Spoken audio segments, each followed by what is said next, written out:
we on? Great. Thank you so much for being here tonight, everybody. We're excited to honor former President, former Vice President Jones in just a few minutes. We'll be going live in about 1 minute.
Rob, we are ready when you are.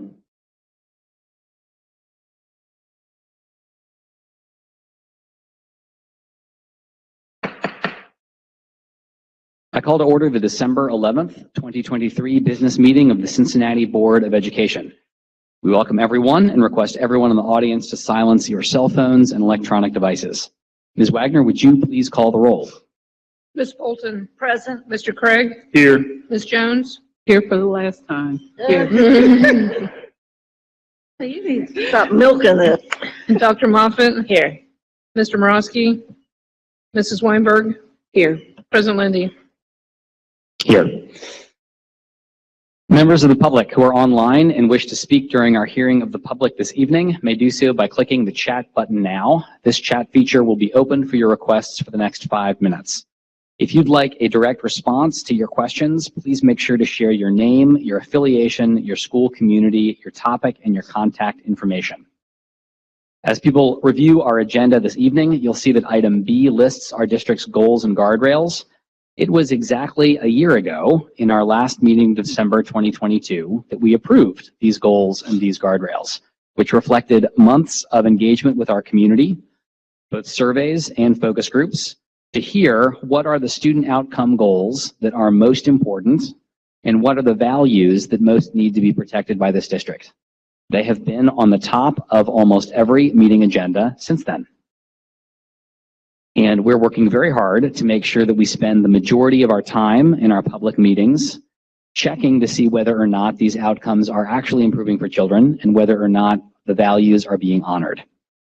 You'll see in our board priorities in section C, the 3 most important items for this board between October 14th and December 11th. They include progress monitoring and accountability on those goals and guardrails. You'll see some of that in our agenda this evening. Second priority of sharing and reinforcing our budget context and process. I think there's maybe some of that this evening, maybe a little bit less, but we talked about it in more depth last time. And then third, reviewing and deciding on the ad hoc committee's recommendations, which you'll also see on our agenda this evening. And so with that, we're going to move next to our recognition of Board Member Jones. We have a couple things we're going to do here, and we're going to start with a resolution from our board. Board members should have received in a folder from the board office a copy of this resolution with different people's names highlighted. We'll give everybody just a second to get that sheet out.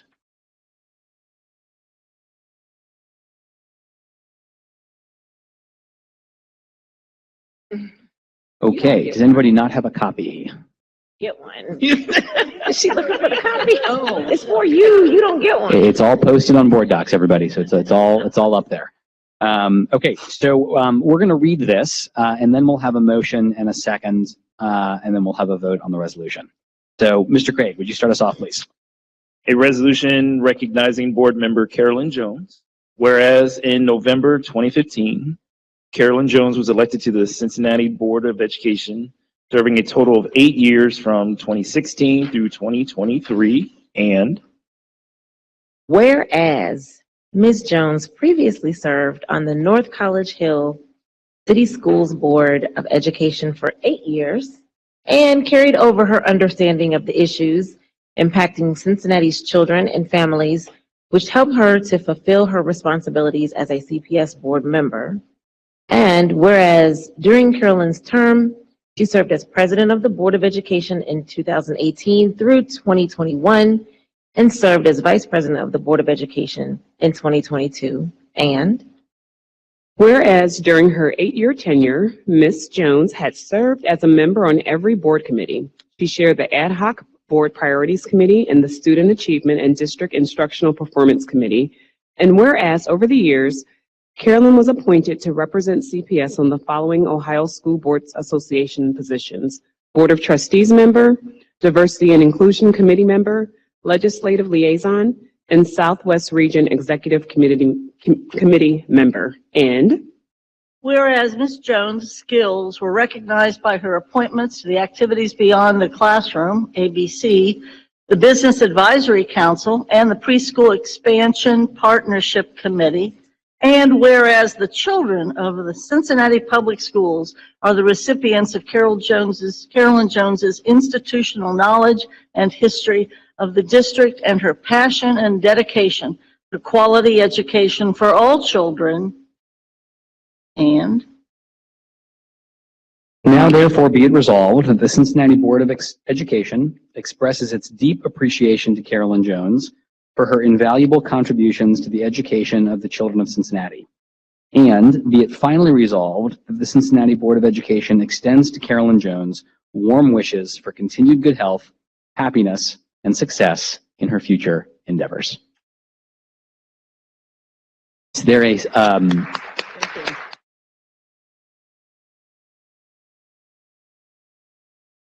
is there a motion to adopt this resolution this evening?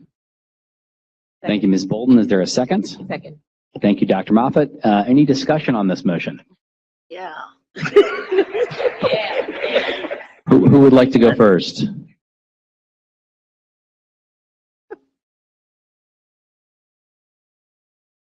Mrs. Weinberg. so we had our little moment earlier, but I just wanted to, thank Board Member Jones for just being a wonderful board member, being someone that I definitely can talk to, someone who has given me wisdom. We're going to miss you. I'm going to miss having you sitting here next to me, and I just wish you well in everything else that you're going to be doing. And she promised to come to all of the health and safety meetings if I am the chair. So let's hold her accountable to that, right? Thank you. Thank you, Mrs. Weinberg. Any other discussion on our resolution or on the motion? Dr. Moffitt.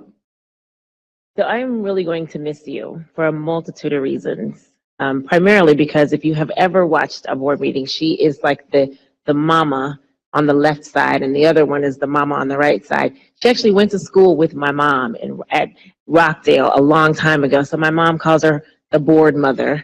And so she acts like that. I think she took that literally because she's always looking at me with that Kareem look. And so I have really been honored to have your mentorship, your maternal gentle nudges, and your wisdom. I will miss you, but rest assured, you are on my speed dial and you will remain there. And I know where you live. So you are just kind of changing seats. But I think it is definitely going to be different without you here, without that guardian angel looking back like, now, we have to stay high level, because that's what you always say. We're getting in the weeds. We have to stay high level. But I appreciate that, and I appreciate you. So to your family that is getting you back, they're getting more time back. We'll share her with you. But thank you. Thank you for all that you've done. And I'm going to say thank you for all that you will do, because I'm serious about that calling thing. I mean that. So thank you. Thank you, Dr. Moffitt. Others? Vice President Craig. So, there's a lot that we all can say because I think we all care so much for you, Carolyn. And I think that's been such a wonderful part to having you kind of, especially for me as a new board member, when I came in to be able to have those conversations and talks is really helpful. you know, I know we all probably also agree that we should just expand the board to 8 and let Carolyn stay on, but law won't allow us to do that, silly Ohio laws. But the truth is that I think every one of us makes it a passion for us to be here for our students, for the staff, for the teachers in the district, for everyone who works in our district and helps our children, for our parents and everyone. But to be a board member, you have to be passionate about making sure that all of those folks are cared for. And it's such a dedication to see someone who takes this job that is not a high-paying job at all, right? But to do it for as many years as you've done it, to be so passionate about your work in social work, to be passionate about making sure that every student gets that next thing they need, making sure that every student gets the care they need, making sure everybody has those resources there for them has been more than rewarding to have you on the board and to be able to give that guidance. And just as Mrs. Weinberg and Doc said, you know, we all gonna keep you on speed dial. We all gonna be calling you in. I'm assuming you're just gonna come to every board meeting anyway from now on. Please tune in on our whatever virtual platform you can. You know, give us those calls afterwards. Like, now, you know, you didn't have to do that part there. But again, I'm happy to know that you will be still meeting with us, because we still gonna have meetings with in your next role so, as a future board member somewhere else, and that we will still have you as a part of the CPS family. Thank you, Mr. Craig. Others, Ms. Bolton. Yes, thank you. I have a whole bunch of stuff to say, and some of it I won't say, just for the preservation of the image that you think of when you think in terms of Carolyn.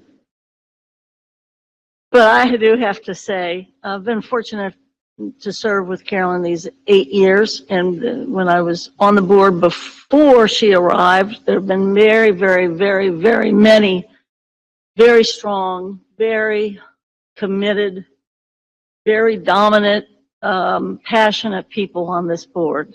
The district is fortunate to have the kinds of boards that it's had over time. And Carolyn certainly has continued that tradition of strong, caring, committed, actually devoted boardsmanship. And I think she's not only helped create, and I hope it's going to, has been preserved in the previous election, this most recent election, very frankly, a kind of a mental health professional seat, which we desperately need for all of our kids. And she's always been able to provide that perspective, not to mention the perspective of Big Red, and not merely the perspective of a coach, perspective as a grandmother and mother, and the perspective certainly living now as she does in the center of the universe, better known as College Hill. She has been adamant and committed to trying to make the board function in consensus. She is the chief editor of anything that anybody ever writes. It must be cut in half or down to a quarter before she will consider it, which is great and very useful for me because I'm writing and writing. But more importantly, Carolyn, my dad was a boxer, and I have to tell you that I always heard that from him that one of your best friends, if you're a boxer, is your permanent sparring partner. And you and I have been great sparring partners in the holistic and wholesome way that means. And it's been an honor. Thank you. Thank you, Ms. Bolton. Do we get everybody else? Ms. Jones, I would like to share 3 things that I will miss about you. First, or that I'm grateful for. You have been and continue to be incredibly gracious with your time and your empathy. And I know that is not cost-free And I have appreciated that since before I was board president. I think particularly since becoming board president, but from the very beginning. Second, I think that you genuinely care about people and you actually do things to show them that. You gave me a call the other day just to check in about how I was doing with all the madness in the world about what's happening in Israel and Gaza, and I really appreciated that. And you've done things like that for the 4 years I've had a chance to work with you. And I think that speaks to what your values are. And they're often the quiet things that people don't see. And I really appreciate that. And then third, you are somebody who genuinely cares about this district and how we operate as a board. The amount of time that you have put in to trying to help us get governance right and stay at the right altitude for a board. Again, not cost free, it's a lot of time. And I really appreciate that. It's made us better and we'll miss you here. The last thing I want to say is I think this is the board president job is a challenging one under any circumstances. I can't imagine what it was like to be in this job during the peak of COVID. And you did that. And it was, it was not perfect. And who was perfect during those years? But that's a heck of a commitment. And I just want to say thank you. And we'll miss you here. With no other discussion, could we call a vote, Ms. Wagner, on the resolution? Ms. Bolton? Aye. Mr. Craig? Yes. Ms. Jones? Yes. Oh. I was going to say former My Vice last President vote on the Jones. resolution. Dr. Moffitt? Yes. Mrs. Weinberg? Yes. President Lindy? Yes. I'm going to hand Ms. Jones a plaque. Can we give her a round of applause?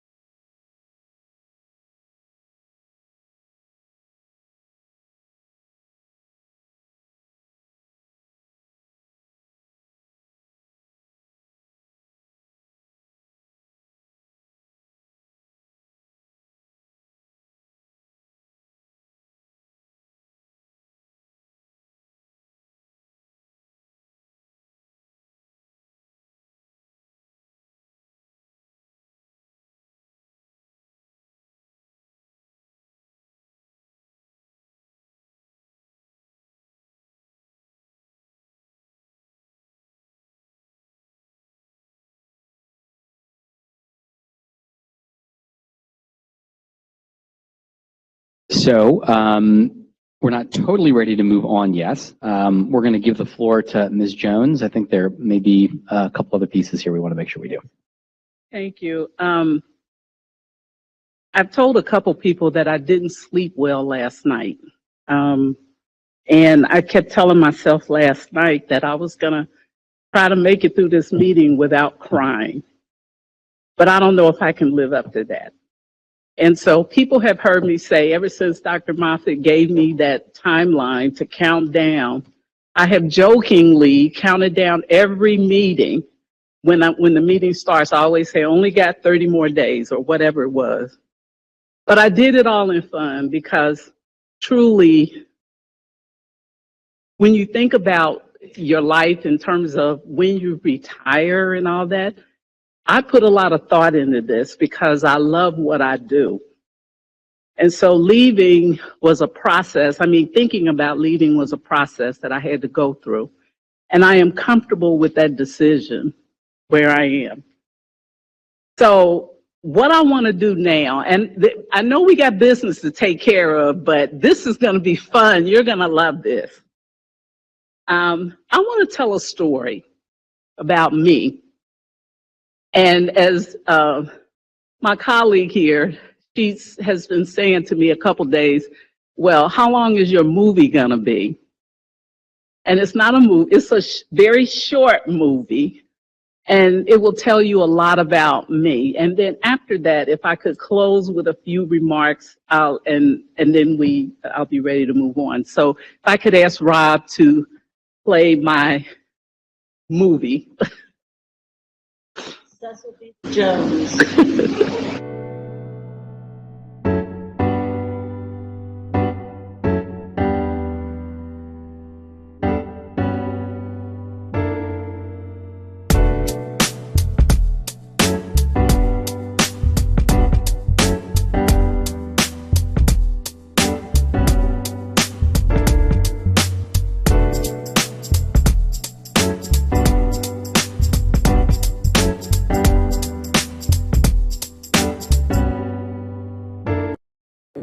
Say, vote for my nanny.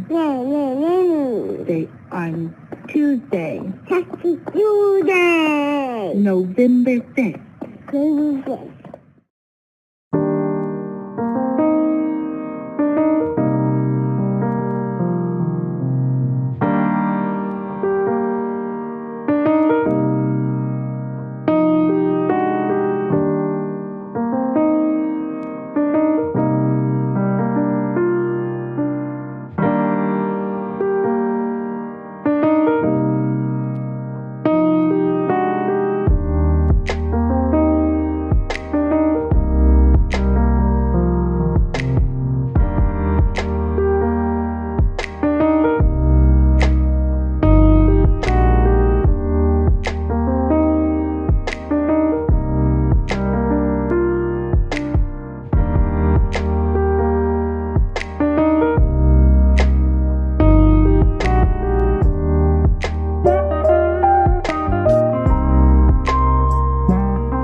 Vote for Carolyn Jones for school board. And that's my nanny. Why are you whispering?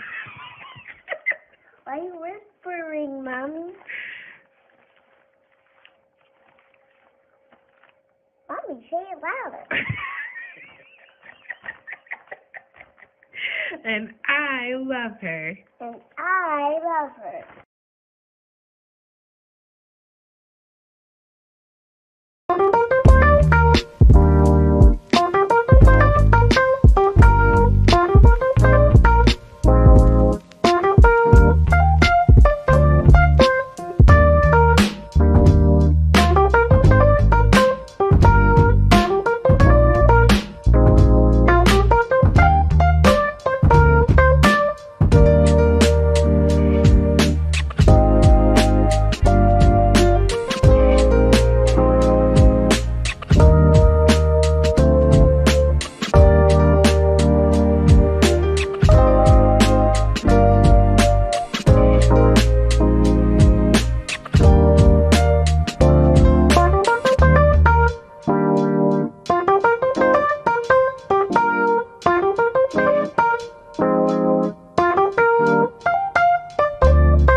I, Carolyn Jones, do solemnly swear that I will support the Constitution of the United States and the Constitution of the State of Ohio, that I will support the Constitution of the United States and the Constitution of the State of Ohio, and that I will faithfully, honestly, and impartially and that I will faithfully, honestly, and impartially discharge the duties of the President of the Board of Education discharge the duties of President of the Board of Education of the Cincinnati City School District of the Cincinnati City School District of the City of Cincinnati, Ohio, during my continuance in office. of the City of Cincinnati, Ohio, during my continuance in office.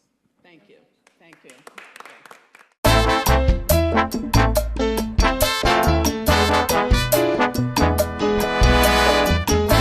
Happy birthday, former president. Happy birthday to you.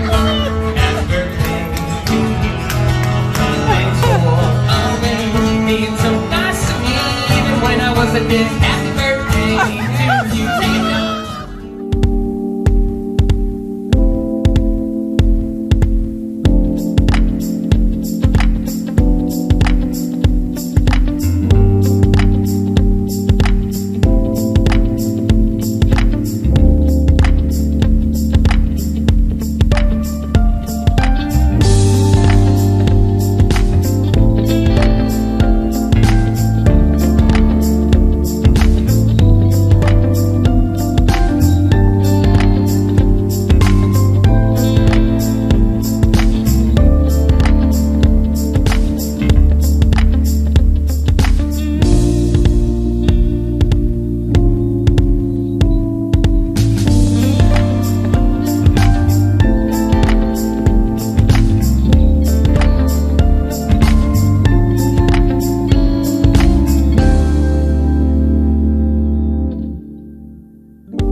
Ashley Hill, and I have known Miss Carolyn since I was 8, and I played softball. I was a catcher, and I am now one of the assistant principals at Aiken High School. Hello, I'm Alita Hardy, aka Lily, and I've known Miss Carolyn since I was 8 years old, playing for the Lady Bluebirds, and I played in the outfield. And I like to not play softball, sit on the bench, but I am an assistant principal here at Aiken High School as well. My name is Kanina Cephas. I am a para here at Aiken, and I played for Lady Bluebirds when I was about 7. Hello, my name is Pilar Parker. I am a 2010 Schroeder High School graduate, where I was the only girl to play boys baseball all 4 years of high school. I attended Kentucky State University. I also played 4 years at the collegiate level, as well as coached as a graduate assistant. Yes, I coached for the Cincinnati Reds, Nike RBI 14U. I am an education supervisor at Community Action Agency Head Start. And you all started with the Lady Bluebirds. Hello, my name is Evan Wilder. And this is Zion Wilder. Can you say hi? Say hi. And he's a future CPS student. I began playing softball when I was 7 or 8 years old for Roseland Lady Bluebirds. I went on to play at the collegiate level at Tennessee State University, and I am currently a CPS kindergarten teacher.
Yay! baby, wobble, baby, wobble, baby, wobble, baby, wobble, wobble, baby, wobble, baby, wobble, baby, wobble, wobble, baby, wobble, baby, wobble, baby, wobble, wobble, baby, wobble.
I just called to say I love you.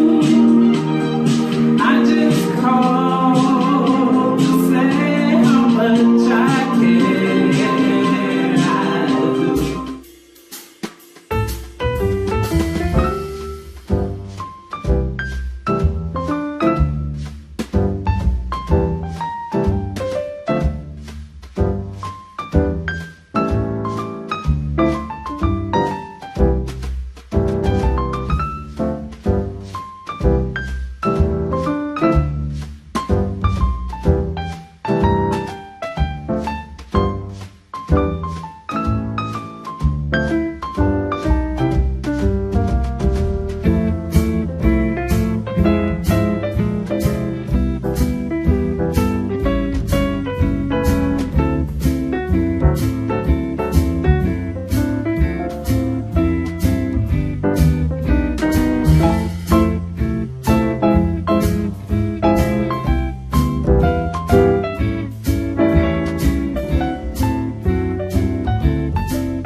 My mother, who never had a formal education as intelligent as she was. And she grew up in the era where she had to work to help support the family. So being the oldest daughter, that's what she did. But what I have loved and appreciated about her is she demonstrated a strong work ethic, and that inherently was passed on to both my brother and I. So I owe all of that to her. Most people who are designated as leaders don't necessarily see themselves as leaders, and they don't really know the specific time when you impact somebody. But I can tell you some of this in my career because I just recently retired from my work career. I had a retirement party. And the numbers of people who came just astounded me. And I had a few individuals who I would never have thought would say this, but came to me and said, "You just don't know how much you've affected me and how much I've learned from you, and what I've been able to do as a result of your tutelage or mentorship." And I was so very proud of that. And I don't take it for granted. So I'm grateful that I was able to help them to develop more professionally. Leadership is defined by people external to you. They see you as a leader, and they will let you know that you are a leader. I think that the advice that I would give is just be true to yourself. Acknowledge that that's a gift that you have. Be selfless with your passion and however you're involved with individuals. Be selfless about it. Don't use your leadership to diminish others. Make it all positive.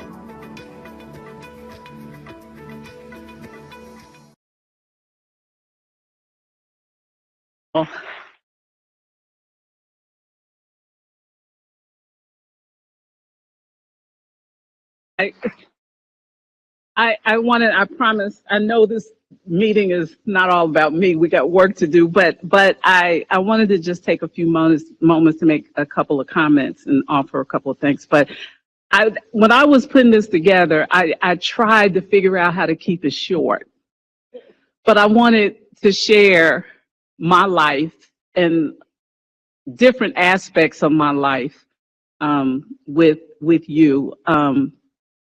I want to thank a few people. I first want to thank the public who elected me twice, and I came in second place twice behind Eve Bolton. But it's all good because I closed the gap the second time. But anyway, I thank the public for entrusting me to be able to sit here and represent their interests. I appreciate the opportunity. I want to thank, and I'm not going to thank each person separately. I got a different plan for that, but I do particularly want to thank Jen Wagner, who oftentimes, because she's the person that handles the money, she oftentimes gets what I call over scrutinized about budget decisions. But in working with Jen these 8 years, I have always found her willing to give me the time, somebody who never fully understood the budget, but would spend the time with me to help walk me through what I needed to know to make informed decisions. And Jen is a very transparent person when it comes to that budget. So I really appreciate that in her, and I love her for that. The superintendent Wright, I'm going to say right now in public with everybody listening, you have my vote of confidence. And you have my vote of confidence because I've seen you grow since you've been here. You came in like a fireball. You still are a fireball. And I know we have work to do, but I see small steps. And so I'm saying to you, you have my vote of confidence because I really am looking toward the future for CPS and what that might look like. And you're there. So I'm looking for great things from you. To my board colleagues, I want to say, you all have taken me through a ringer this year, but I say that with a smile on my face because I've learned something from each and every one of you. You all have given me something, and I'm going to miss those calls from Mary that say, Carolyn, are you busy? Those kinds of things, and, you know, and the conversations that we have and the arguments and the fights. I fought more with this lady than I had anybody in my entire life, okay? But it's all good because I still love her because we can hang up from talking to each other and respect where each other are. And then for Ben and who I think has done a good job being in that seat. Hasn't been easy, I know, I've been there, but I appreciate you for your diligence in it. And I think even if whatever you decide for the next year, you're a solid board member. And I know that you are passionate about the kids. And Brandon, you're a great tango dancer. Okay. Okay. So then finally, I will say this. The ladies who did the interview, my assistant principals from Aiken, my girls from the team, they're over there. Say hi. Okay. And the other two who played softball, where are you? There they are right there. But that little group right there is my family. And they're the ones who had my back when I felt like nobody else did. They're the ones who I bounced ideas off of and I talked to. And I could always go and get a hug from the kids. And I can't even tell you some of the stories that they've asked me. They hear me talking about school board stuff and whatever, and they ask some poignant questions. I won't even tell you about it, but anyway, I want my family and my extended family to please stand up. And I see my oldest, wait a minute, you get to stand up on your own. This is my oldest grandson right there. And I am so happy to have him here. Then I have my youngest grandson. Where is he? He's back there. He's up there taking a bottle. And then I have everybody in between. And for those who don't know, I also have this one up here has 3 kids. So I have 3 great grandkids. So I want all my grandkids and great grandkids if they're here. I don't see the greats. Are they here? The grands? Stand up, grands. Stand up, grands. Yeah. And this one, the oldest one graduated from Hughes High School. Hey. Jordan is not a CPS student, but he's a scholar athlete and graduating this year, making his plans for college. Thanks, Jordan. And Zuri is a 2nd grader at Cairns. And Zane is a kindergartner at Cairns in his mother's classroom, by the way. So that ought to be fun. Where are you, Zane? There he is. And then the baby Zion, the one who I stayed with for about 6 months, and I always describe him as my baby. So anyway, but he's up there. But anyway, I want to thank my family for coming. I love you all, but I want you all to stand up. Everybody, my family, my work team. There's my work team from the mental health board sitting right there. Stand up. Please, don't be scared. Don't be shy. Thank you so much. Yeah. And so my last point I want to make is, okay, what will I do next? What am I going to do? Well, and Superintendent, I had not had a chance to mention this to you, but I wanted to say I intend to drive to every single school in this district this week.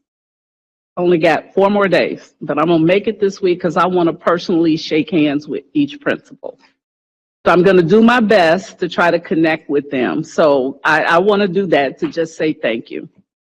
I'm also going to, after the meeting, since I don't have any meetings to come to, I'm going to lay on my couch and watch a lot of Netflix and Hulu and maybe even read a real book.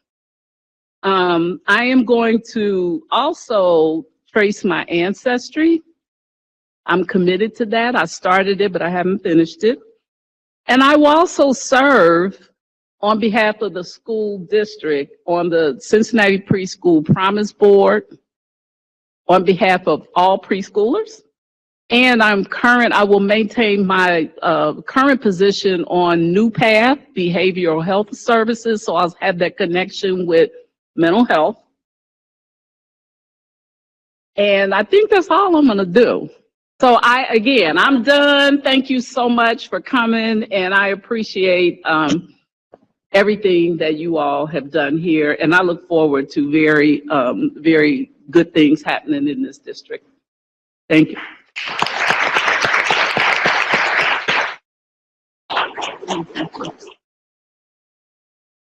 Ms. Jones, before we totally leave this section, I have a message from Mr. Morosky, who's not able to be with us this evening. But he says, please tell her I love her and thank you for everything. She taught me a lot. So that's from Mr. Morosky. President Liddy. And again, before we close, I want to ask if our administration has anything that they'd like to share with Ms. Jones. Thank you, and this is very brief. We did invite our principals to join us today, and there were a few of them that were able to do so. So we will ask our principals and any other staff, CPS staff that's in the room right now, to please stand. Just give them a round of applause as well. We invited all of them to come out today. But on behalf of our team, we would like to thank you for your service. Personally, I would like to thank you for your guidance. I would like to thank you for your mentorship. And just as your colleagues have shared, I am looking forward to you not turning your telephone off to me either after December 31st. So thank you so much. And this is our recognition for you as well.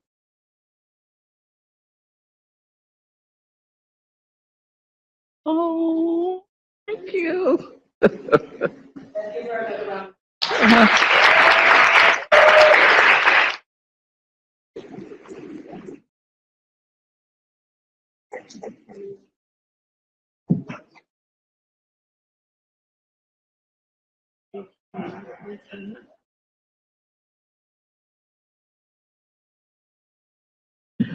I think I'm done.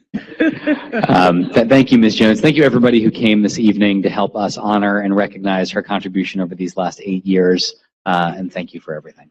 Yes, thank you. And I know my family, the kids, they're welcome to stay. You can stay for the whole meeting if you want to, but in case you see them leave, it's because baby's got to go to bed and get up and be fresh for school.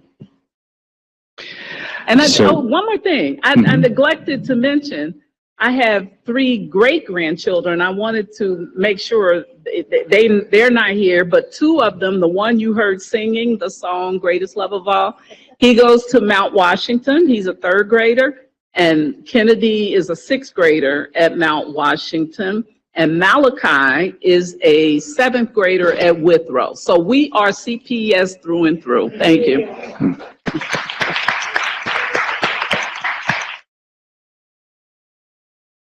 And so with that, we'll turn to our regularly scheduled programming, and we'll go to item E on our agenda, which is our superintendent's update. Thank you, President Lindy. And thank you again to everyone that came out tonight to recognize and support Board Member Jones. Let's give her one more round of applause as those are exiting for the evening. Actually, Rob, we're going to do this one during presentation. 3rd grade.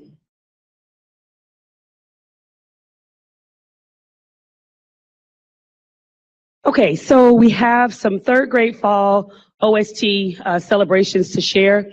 And we started really talking to our teams about a goal without a plan is a wish. As most of us know, our 3rd grade students get initially 2 opportunities to take the Ohio State test. The first opportunity for the test is in October. The second opportunity comes in the spring. Next slide. A few highlights from the October assessment, and this is definitely worth celebrating. This is definitely worth celebrating. 16 out of 47 schools, out of 47 elementary schools, 34% were at 40% or higher on the fall 2023 OST. This is an increase from 9 schools, in 2022. So that's the first. The second, 39 schools, 83%, increased from their fall 2022 score to their fall 2023 score. The next, 6 schools, 13%, performed higher on the fall 2023 OST than they did on the spring report card in 2023.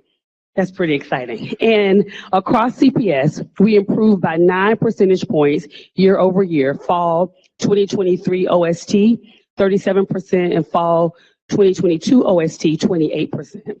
I will also share here in the overall highlights, while this is data that is shared within the district, It is not data at this point that is open to the public.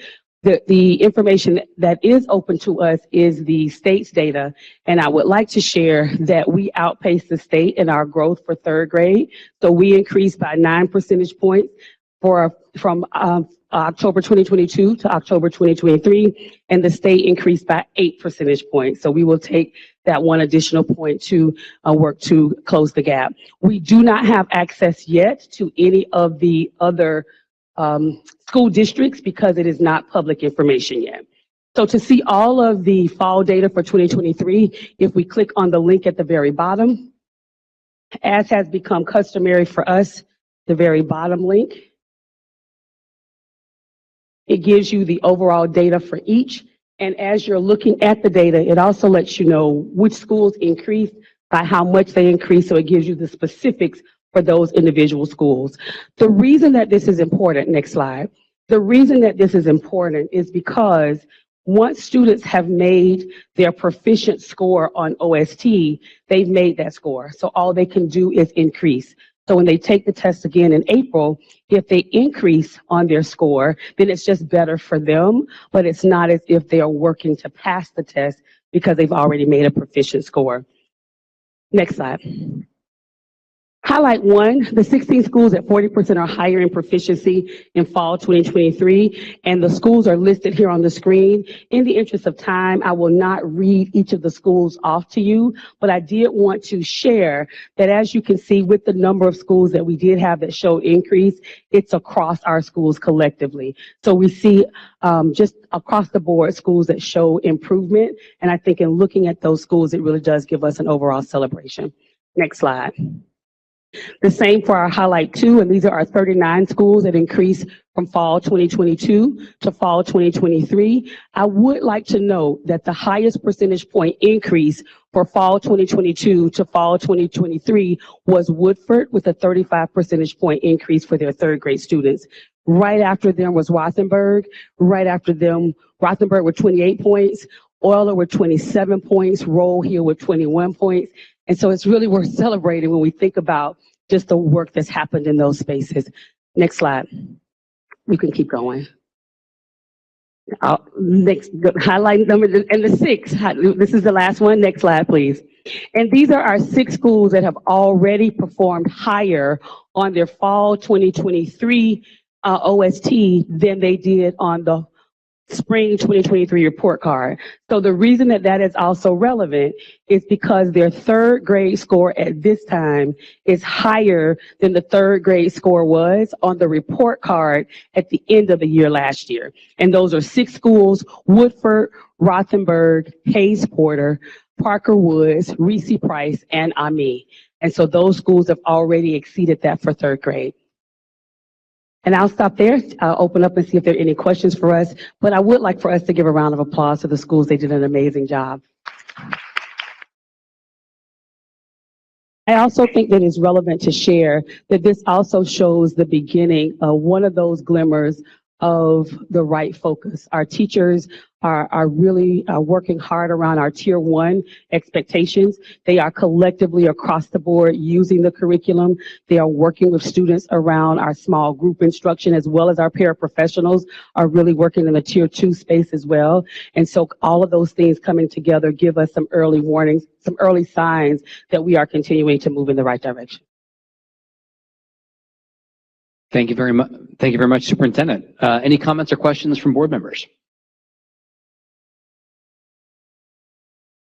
I'll just echo before I move on that this just seems like an enormously good piece of news around students and student outcomes in third grade reading.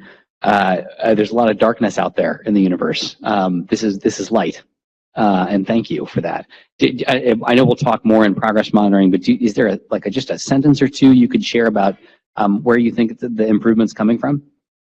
Yeah, you may have said just a little bit, but could you say a little bit more? Definitely. So I think that one of the most important areas of focus for our students is to make sure that they are receiving high quality instruction with aligned curriculum that's aligned to overall standards, and that they are receiving that information on grade level. all of the research supports that even students that are not proficient in their reading, it is important for them to have consistent access to and consistent instruction in high quality coursework on grade level. So it's not just about remediation. It's about grade level expectations, about grade level work that students are performing on, that it causes them to stretch. And then from there, it's about really making sure that we're working on tier 2 and tier 3 interventions with them. So in the area of reading, we've really spent a lot of time working around the expectations around the curriculum and what we expect to see in the classrooms with the curriculum. And the teachers have responded very well. They have, if you look across the board, when you look at the schools, the reason that's so important is because it's not just in a pocket of schools. So when you look at the improvement in that number of schools, that says that there is a system-wide approach, not just an individual teacher doing a great job approach. So the teachers are doing a great job, but they're doing a great job following a model that's being laid out by the expectations of the district, and that's something that's really important. Thank you very much. Last call, any comments or questions from board members? Okay, so we'll keep moving. We're going to go on to item F, which is hearing of the public. We're now at the item on the meeting agenda for hearing of the public. Each speaker will have 2 minutes, and we'll direct all comments to the presiding officer. Do we have any speakers who are online this evening? I'm going to skip the usual piece that I read about online instructions because we have no online speakers tonight. So the 2-minute request, or the 2-minute time limit is consistent with board protocol, and we appreciate your help. In the unusual event that someone is not willing to follow this protocol, we do reserve the right to end that person's time. There's a timer that you'll hear when your time is up. Please refrain from discussing any personnel items. Finally, we ask that your public commentary be respectful to all listeners. Thank you very much. We typically do not respond in the meeting to questions or comments that folks make. Sometimes that's because of time. Sometimes it's because there's follow-up work that needs to happen prior to a response. But we do ask for people's contact information so that we can provide a response. If for some reason you haven't received one and have asked for one, please contact me directly via the board office. I believe we have about 10 speakers this evening. I'm going to read the first 3, and if all 3 can come down, we'll go right from one to the next, and then either Vice President Craig or myself will read the next in line speaker so everybody knows how to come down. So our first 3 speakers this evening are Sally Grimes, followed by Erica Blackburn, followed by Teresa Langford.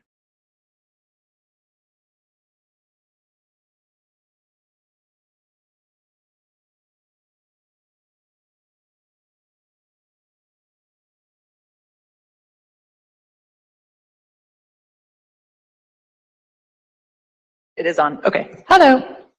Hello. Good evening, members of the board and administration. My name is Sally Grimes. I'm the Executive Director of Activities Beyond the Classroom, better known as ABC. As we close out the first semester of the school year, I'm excited to share with you some numbers that represent ways we've provided services to the children of CPS during the first semester. Keep in mind that these are all at no cost to CPS.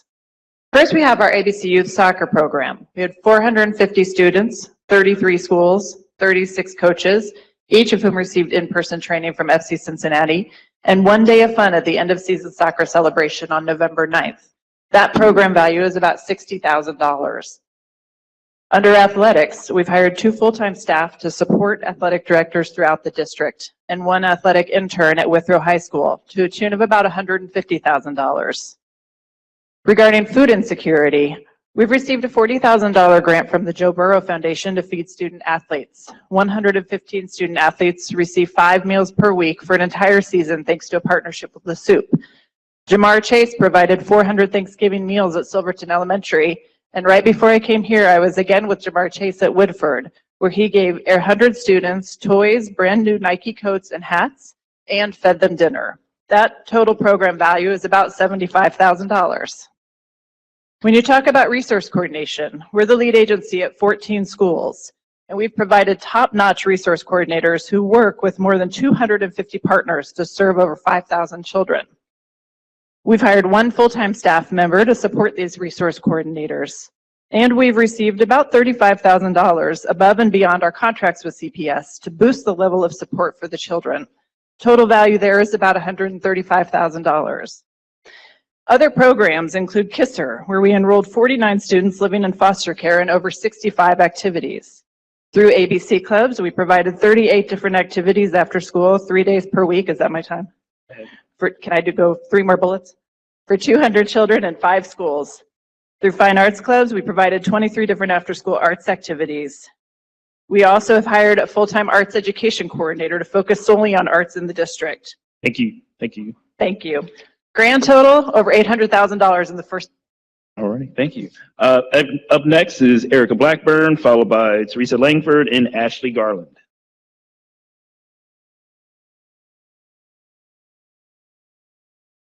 Hello, my name is Erica Blackburn, and I'm here as a parent to 3 children at CANS, or the Clifton Area Neighborhood School. As you may know, our school has grown so fast since it began about 7 years ago that we are currently running out of space, and I think the board's already aware of this. So this is a reminder that coming up next year, we will be short 2 full classrooms.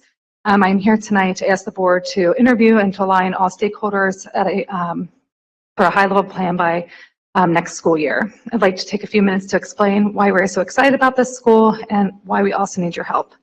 The school was started with a goal to embrace the diversity of our 3 neighborhoods, which is Cuff, Clifton, and Spring Grove Village. 6 years later, we have more than delivered on both. Our school is incredibly diverse from race, religion, economic background. We have multiple staff and students and families who identify across the LGBTQ plus spectrum. As of October, 54.4% of CANS students qualify for free or reduced lunch. On top of that, we've also delivered academically. According to last school year's Ohio State test, CANS was the number 3 rated neighborhood elementary school across CPS, and we were also the highest rated neighborhood school that would qualify as Title I. The school has received 3-star rating, meeting state expectations, and according to the principal, we are only 2 percentage points away from being 4 stars. These are incredible accomplishments to achieve in just 6 years' time. So what brings me back is ask for help today. According to a study done by the principal and the LSDMC, our school will be out of space starting next school year, specifically 2 homerooms, as well as a number of rooms for other services such as reading specialists and an ALC. We believe this high-level decision should be made by next year so that we can start a level of construction. Our current enrollment is 325 students, and next year we project over 350.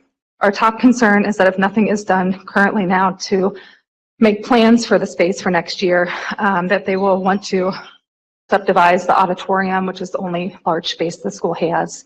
We don't have full access to a gym. We don't have a school gym. We use a CRC. Thanks. Up next, we have Teresa Langford, followed by Ashley Garland, and then Rhonda Daniels. My name is Deborah Elkins Brown, and I'm speaking on behalf of Ms. Langford. She's ill, but she did attend the meeting. She's sitting there. Her questions are, we understand at the last meeting, it was stated in regards to Clark and Gamble Montessori that those students would not be uprooted and they are already planted in their community. How is it equitable to move students at John P. Parker with a 4-star rated school and a 5-star pre-K program when neither Clark 7th through 12th grade has a 3.5, Gamble pre-K through 6, 3-star, have as high of a rating as John P. Parker? Why are we uprooting pre-K through 3 with John P. Parker having a 5-star pre-K? You are not uprooting Pleasant Ridge. Eve Bowden said we are not touching Silverton and Clark Montessori. It wouldn't be prudent to go into existing schools. So what is going to happen to John P. Parker? Thank you. Thank you. Up next is Ashley Garland, followed by Rhonda Daniels, followed by Julie Sellers. Good evening. How are you guys? Good. I'm freezing. It's cold outside. But, I know you guys have a very important decision. I would probably say life-changing decision in regards to our Madisonville schools that is coming up. So I would just like to share some concerns specifically from the strategic plan and the guardrails that you have in relation to John P. Parker. From the forecast, it was said that families and communities will be full partners and decision makers. And although there was effort with a survey, one of our other parents that's here tonight and several other parents and community members had expressed their concerns with how skewed that direction was. You did finally schedule a parent meeting, thank you so much, November 30th, but that's right towards the end of the deadline when the ad hoc meeting had to make their decisions and recommendations. And the question was, when the team came to the school, there was no way for them to collect data, parent concerns, voices. The only reason that you received any data from that meeting was because our team at John P. Parker provided parent surveys with a full scope of options as to what grade banding could be. So I know in this decision that you have coming up, I would like to know, number one, what is the most recent data from the survey that you created, and then how is the nearly 250 petitions and parent surveys that we provided to you with consistent expression of wanting to maintain pre-K to 6th grade at John P. Parker, how are those parent voices and community voices being considered in your decisions? It would be truly life-changing to our families. And I've had face-to-face conversations with many of our community partners, churches, and businesses, and they didn't even know this was happening. So, thank you. Thank you. Up next, we have Rhonda Daniels, followed by Julie Sellers. Hello, I'm Rhonda Daniels. I've been to Cincinnati for 23 years. I've been part of Cincinnati Public Schools for 21 years. 15 in the classroom, about 6 with after-school programs. And during the time that I've been with CPS, I have been through a lot of schools, and I feel like I'm a part of something special here at John P. Parker. I've never been to a school that actually has achieved 4 stars, and I feel like I contributed to that, and I feel like a lot of teachers and students feel like they're going backwards instead of forwards, because I have been in the building with 7th and 8th grade in an elementary school, and it was just not productive. And I feel like someone needs to stand for the children to have their innocence. Like, they need to be separated. They don't need to be together, just for their growth. They have different stages and different wants and needs at different stages of their life. And like I said, I've been around. And when I got to John P. Parker, I was not happy. I was surplus there. But since I've been there for 3 years, I have really, truly grown. I have gotten certifications. I have felt like I work a career instead of a job now. And I've been in the district, so why do I now feel like it's a career? When you see kids who can't read, and then now they can read, they're not grade level, but they're growing, and they feel important. So I'm not here just for the teachers, I'm here for the children as well. And I can go on, but it's important that we take a stand to fight for what you believe in. And I feel like this is worth it for the kids alone. Thank you. Thank you very much. Our last speaker this evening, as I understand it, is CFT President Julie Sellers. For those who are not often with us, the contract between the Cincinnati Federation of Teachers and the district grant the CFT president the right to speak at any meetings, and there is a tradition of that time being both at the end and without the 2-minute time limit. Good evening, members of the board. I'm here this evening to give the board and public some history of class sizes in CPS for the last 30 years. In 1991, when kind of close to when I was hired, class sizes for K to 3 were 28 students and 4 to 12 was 30 students. The board at that time decided that was way too large for our students, and they put a levy on. That levy was determining factors. The levy was in 2001 and 2. The levy passed with the promise to reduce class sizes using 2 mills of the 6 mil levy to increase. I know that 2001-2002 school year seems like a long time ago, but that levy is still an active levy. It's still a levy that voters are voting to approve the renewal of that levy, and that promise was made to reduce class sizes. So I know that the people in Cincinnati, they're still paying their taxes to have the lower class size. In 2004, after the levy passed, it was phased in. K-3 was 18 students with an IA over 18 up to 22. 4-8 was 28 students with an IA possibly up to 32. And 9-12 was 30 max. Now, if you think about it, today, what you have been seeing in the budget presentations and the round tables, the district's now proposing to increase class size numbers to save money, to balance the budget. I think that's a huge mistake. Our students deserve more. In that proposal, and I know some of you have seen it, the K-3 class size proposal is up to 28. The 4-6 is up to 35. The 7th and 8th is up to 35, and high school will remain at 30. These proposed class size increases are unacceptable to students, parents, teachers, and taxpayers in Cincinnati. As a board, you do have a responsibility to properly fund our schools, and these discussions on class size increases need to be taken off the table. No one can show any research that larger class sizes are better for kids. Class sizes, if anything, needs to be reduced. And if any changes are to take place, it must be with lower class sizes, not larger. So if you have any questions, you can call me. I have all of the documentation all the way back to 1991, and I can share that with any of you if you have any questions. So thank you. Thank you very much. This concludes our hearing of the public for the evening. We'll move on to the next item on our agenda, which is the committee report section. I believe we have only one committee report this evening, which is from the Ad Hoc Attendance Boundaries Committee. There will be a set of recommendations coming later on our agenda, but this is for the December 1st meeting.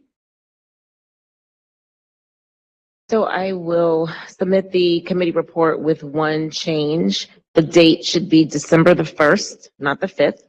So I submit that we spent our time working on the report, the presentation of the report that you will see, and I submit it as written with the change of the date to December 1st.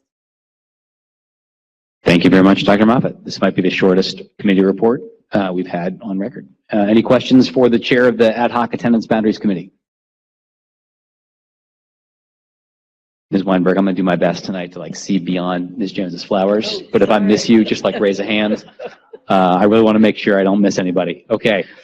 Is there a motion to adopt the committee's report this evening? So moved. Thank you, Mrs. Weinberg. Is there a second? Second. Any discussion on the motion? All in favor, please signify by saying aye. Aye. Any opposed? Committee report is adopted. On to item H, which is our presentations and discussions this evening. Our first, if people will recall our board priorities, priority 1 was to continue progress monitoring and accountability on the goals and guardrails. Our first presentation this evening is right in line with that priority. Thank you. Thanks. Oh, that's you didn't have to do that, Superintendent. Can't see Mary though. That's very nice. I would have been happy to do that. I apologize. So whenever you are ready, Superintendent, we'll do our progress monitoring report. I am Thank ready. you. Thank you, President Lindy. Okay, so today's update is focused on Goal 5, our interim guardrail 1, and the interims. Our guardrail 1 and interims, and guardrail 3 and the interims.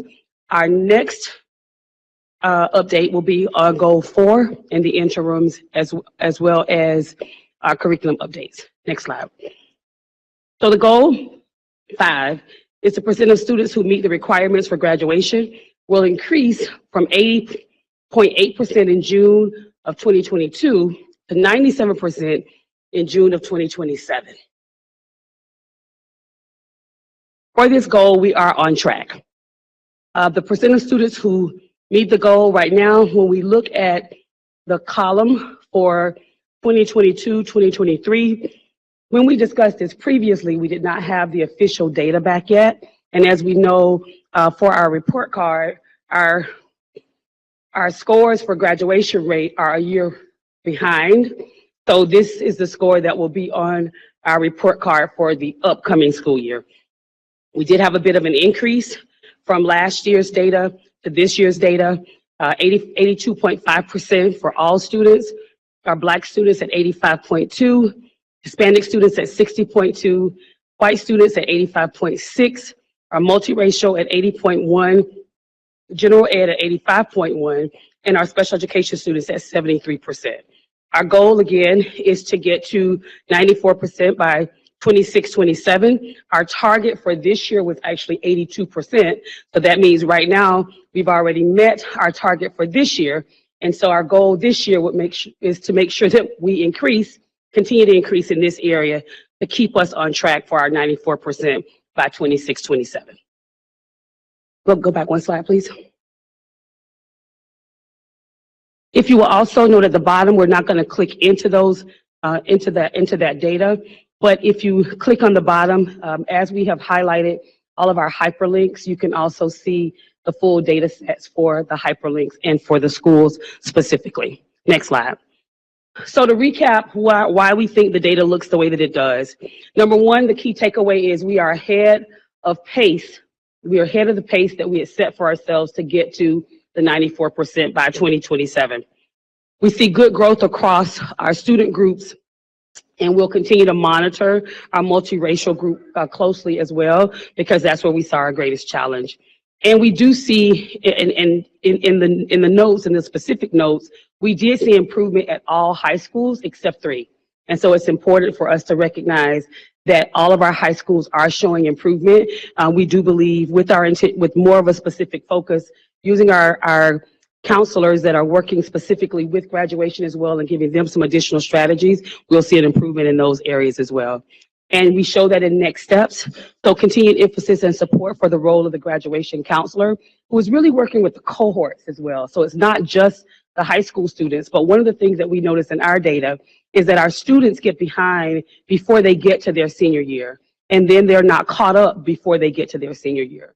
So our goal is to reduce the number of students that by the time they get to their senior year, they need to recover coursework. And we do that by really addressing what those needs are within the year through extended course recovery. Analyzing and cleaning graduation cohort data, this has truly been a learning for us. Our team is doing a really good job with that, really making sure that everyone is clear on what the cohort means. I know in one of our previous meetings, we talked about, and I think it was Board Member Jones that raised this as a statement, and I think the school was Aiken that we talked about right then. And the students that attend school, the students that actually come to school, the vast majority of them graduate. The schools really work with them, even if they're on track, if they're off track, they work with them up through graduation to get them on track. Where we see our greatest challenge is students that enroll with us in 9th grade, or they enrolled somewhere in 9th grade. So they started in a 9th grade cohort, and then they enroll with us. They're already undercredited, or they enroll with us in 9th grade, and then they move away, and we cannot find them. So when we talk about cleaning the graduation cohort, really doing specific emphasis on trying to get that information to the state before the student gets to the 12th grade, before their 12th grade year, or really starting at 9th grade. So students that enter with us, that they disappear, trying to make certain that we find them before it's time for them to roll over, so we continue to clean the cohort. The second that is also important is our principals are really understanding now that all of those students count for them, not just the ones that they see show up in their buildings. So it's to their detriment if the students are not attending school. It's important for them to recognize that those students that were in their cohort that are no longer there, but still count for them, that we really work together to try to locate them. And the last is closer monitoring and support for upper classrooms to ensure that they're still on track for graduations. And again, that's talking about our 11th and 12th grade. So we have some students that get off track in 9th grade, monitoring those students through the 12th grade so that we make sure that if they are off track, when they get off track, our counselors are really working with them to get them enrolled in the right coursework so that they can get those courses remediated so that that happens before they get to their senior year. So before we go to the next, any questions about this one? Any questions, comments from board members? We'll keep on going. Thank you. Okay, great. Our guardrail 1, the superintendent will not ignore the needs and talents of the whole child by providing for students' mental and physical well-being through academics, the arts, athletics, civic engagement, career opportunities, and leadership development. Okay, guardrail 1A, we believe we're on track here. And what we listed as guardrail 1A was the percent of high school students participating in arts and athletics-based extracurricular activities. And our goal is for this to increase from 56.8% in May of 2023 to 60% in May of 2025. I know how much we love the statement of not having prior data, but this is an area that we do not have prior data in because we had not monitored it in this way. So when we speak to both of our managers for the arts and managers for athletics, some of the information they kept, but it was not in a consistent format because it just was not something that we were tracking. So we're able to collect that data for now and to continue to move forward. And what we see is for the fall from last year to this year, we increased from 56.8% of our students that are in arts or athletic-based extracurricular activities to 64.6%. And our breakdown for 9th grade is right around the same in terms of the grade levels. We range right around 65% for the grade levels. 11th grade is a little less than the others at about 62%, but all of them have an increase from last year in terms of that focus and the monitoring for how we're looking at those spaces. If we will also notice, if we note, and just to share again from the additional detail, if we'll go to the available data from 21-22 for the strategic plan, I just want to make sure that we note here that this information, when we had everyone to pull the data in for the strategic plan, that was an assignment that was given probably about 4 or 5 months after I arrived. We started pulling the data, and that was not data that we had available then in terms of arts and athletics. So it wasn't data that was somewhere else. It just was not data that was available. Next slide.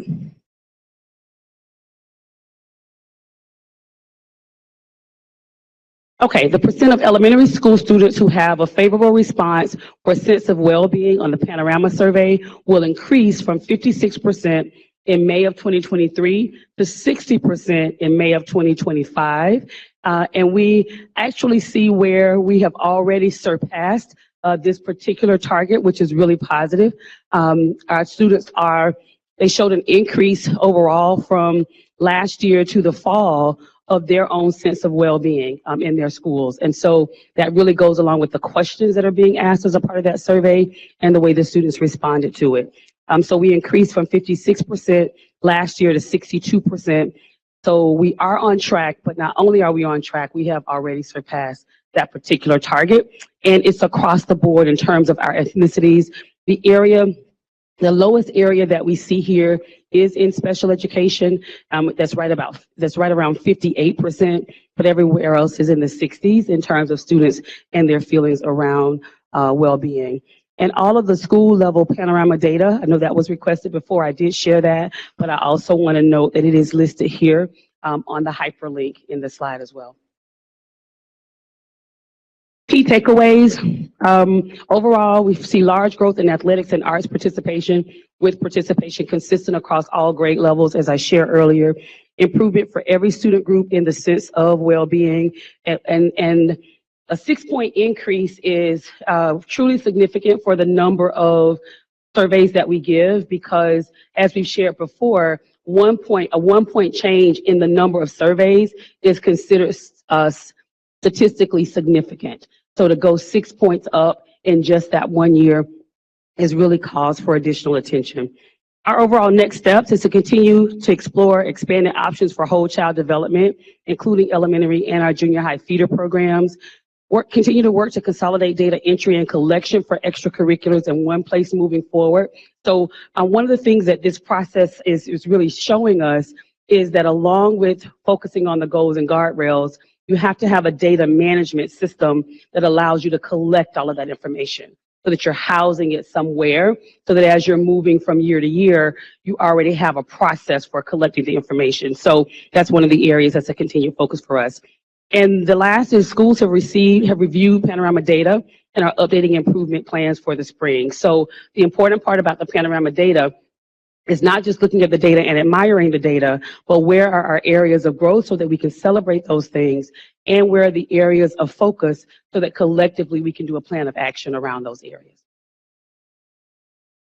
Guardrail 3, and let me stop there before I go to Guardrail 3. We'll go back. Any comments? Questions for me here?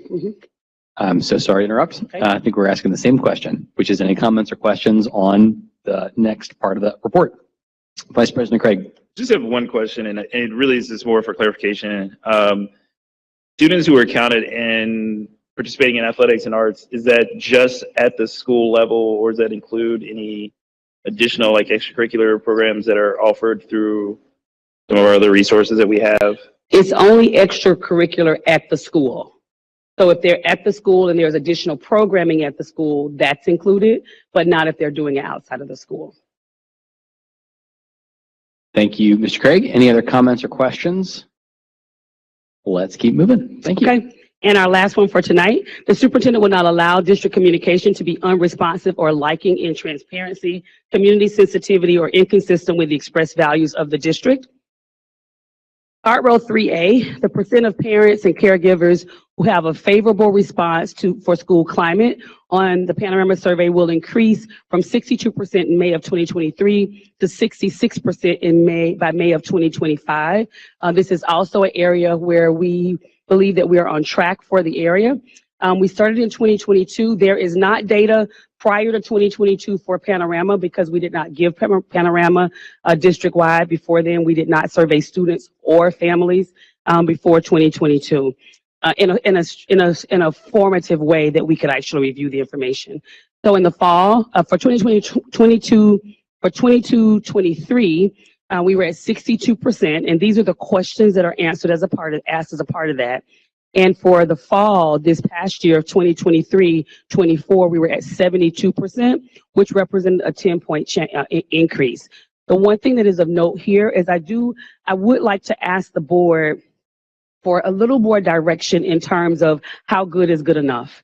And the reason that I ask that question is because as we look at research across the country in terms of response rates for families, usually you're getting a response rate of less than 10%. That's almost anything that you're looking at in terms of surveying. And I know that we are definitely a board that is really focused on overall engagement. And so how many families in terms of responses, we know our goal is to get everyone to respond, but even with some of our greatest opportunities to do that, we don't get everyone to respond. And so if we know what that targeted number is, then we know how good is good enough, and then that way we're moving toward that. Because what we saw from last year to this year was an increase in the number of parents, but the increase still only took us to about 4,000 parents. When we think about a district that has 36,000 students, only about 4,000 parents in terms of that, that gets us a little bit over the 10%, but I'm sure that our goal would be more than that. But in terms of metrics, in order for us to get something that's quantitative for something that truly is a qualitative response, what kind of numbers are we looking at in terms of metrics? So I just throw that out as some feedback from the board on that. If we can go to the next. Guardrail 3B, the percent of staff who have a favorable response for a school climate for the Panorama survey will increase from 50% in May of 2023 to 54% in May of 2025. And again, we did not survey all staff prior to 2022-23, and so we would not have previous data for that. There were some schools that we had just gotten to more district staff, and there were some schools that were included, but it also used Gallup at that time. And so now we're using Panorama. And this gives us an opportunity to look across the board. So in 22-23, we had 50% of the staff that gave a favorable response to the questions asked. To what extent are staff trusted at work? How positive are the attitudes of your colleagues? Overall, how positive is the working environment at your school or department? And we had an increase in 23-24 up to 56%. So we've already met and surpassed our target, but our goal is to continue to increase in this area as well. So key takeaways: school climate improving for staff and parents and caregivers based on the Panorama survey and data that we do provide. Improvements for both groups are very large. A 2-point change is considered statistically significant for that particular size of the survey group. And our next step, schools have again reviewed their Panorama data and they're doing planning around that. And that's for each group. So that's for students, that's for staff, and that's for parents, because schools receive all of that information at their school level to do additional work with. We'll provide updated guidance for responses when to focus on schools and districts and school district versus school department versus the district. So one of the things that we did in this area is after reviewing the Panorama data, and we did that with all of our department leaders, so our ELT and all of our directors in our monthly director and ELT meeting, one of the things that we noticed is there seemed to be some confusion in when the question seemed to be talking about the school or department and when the question was talking about the district. So we do want to make sure that for those that are not in a school, that they understand that there's clarity when it's talking about their school or department and when it's talking about the district. So continuing to do some guidance there. Announcing the spring administration dates really soon. The lesson that we learned last year is we did the administration for the spring too late. We did it in May. We had very few 12th grade responses, and a lot of people were already not interested in doing surveys. So we had fewer surveys in the spring than we had in the fall or earlier in the winter when we took it for the baseline. Still very good responses, but we really want to make sure that we give it at a time when individuals are ready to respond. And continuing to do our alignment with the board on the measures of success for community engagement and communication. And that's one of the areas that I kind of called out as we were going through the parent response piece. And I think I'm open for questions. Thank you, Superintendent. Do you have any questions from the board on the progress monitoring report this evening? Ms. Jones. I think I just want to make a statement, and I'm referencing the superintendent's statement about needing more direction from the board about that number, what we wanted. For me personally, I think it's important that we have steady growth. I don't know what a healthy number, it would be great if 100% would respond, but I don't think that that's going to happen. But I think seeing steady growth in that number is good. Now, whether we establish a different percentage for how many come in is one thing, but the steady growth piece, and then to have some knowledge at some point about what kinds of ways, the different ways that we're engaging with families or something. I don't know. I'm just trying to think out loud, but just progress measured in terms of growth, like what we're doing here by percentages. I don't know, numbers are really relevant in that. So, thank you, Ms. Jones. did that make sense? Okay. It does make sense. That's very helpful because we're you know, when we're trying to take something that again is qualitative, right? Yes, the way that you feel about communication, the way that you feel about involvement, the way that you feel about engagement is very subjective. Yeah. And so we're trying to take something that is subjective or qualitative and make it quantitative. And when we bring the information, we want to bring information that's going to meet the expectation of the board. And I am open because we are looking at everything that we can, including, you know, doing kind of conversations or small groups with parents to see what else can we do to get responses, right? How else can we get feedback? We have limited ways of getting information out there. And from robocall to robotext to email to Facebook or social media blast, We have not done as much with mail home because we have found that mail home comes back in terms of addresses. And so it's been cost prohibitive for us to do that as well. But we've done as much as we can. We've done geofencing, for popular areas around schools to try to get additional responses so that at that time, our survey pops up if you're in a certain area. And so we've done all of those things, and it pops up on your phone. So we've done those things, but we're open to other, other avenues as well. Yeah. Thank you. Thank you for the feedback. Thank you, Ms. Jones. Other comments, questions? Vice President Craig. Along the same lines of Corbin Jones' point, I think one of the things that I would be curious about, and I don't know if we have that information or not, but I know in the past we've looked at what are effective tools that the schools themselves were using to communicate with parents. So I didn't know if we were seeing patterns where we have some schools that have high response rates from their parents versus others. I know we've done this in past surveys, especially around things like COVID and other things where you did see a pattern of certain schools responded a lot more often than other schools. So even the number itself may not be an accurate reflection of the general parents of the district. It may be more in line with the parents of a particular school or a particular group of schools, as opposed to a more representative or more representative picture with it spread out further around the district. Thank you. Thank you, Vice President Craig. Any other comments, questions? I have a couple of a global thought about the report as a whole, but any other, I can go last. Anybody else? Last call? Okay, so thank you. I think I would just echo what both Ms. Jones and Vice President Craig shared about showing growth in the percentage, and then are there lessons to learn from schools? This is an impossible problem, right? I think I like that we have expert guidance from Panorama, and also I appreciate the growth point.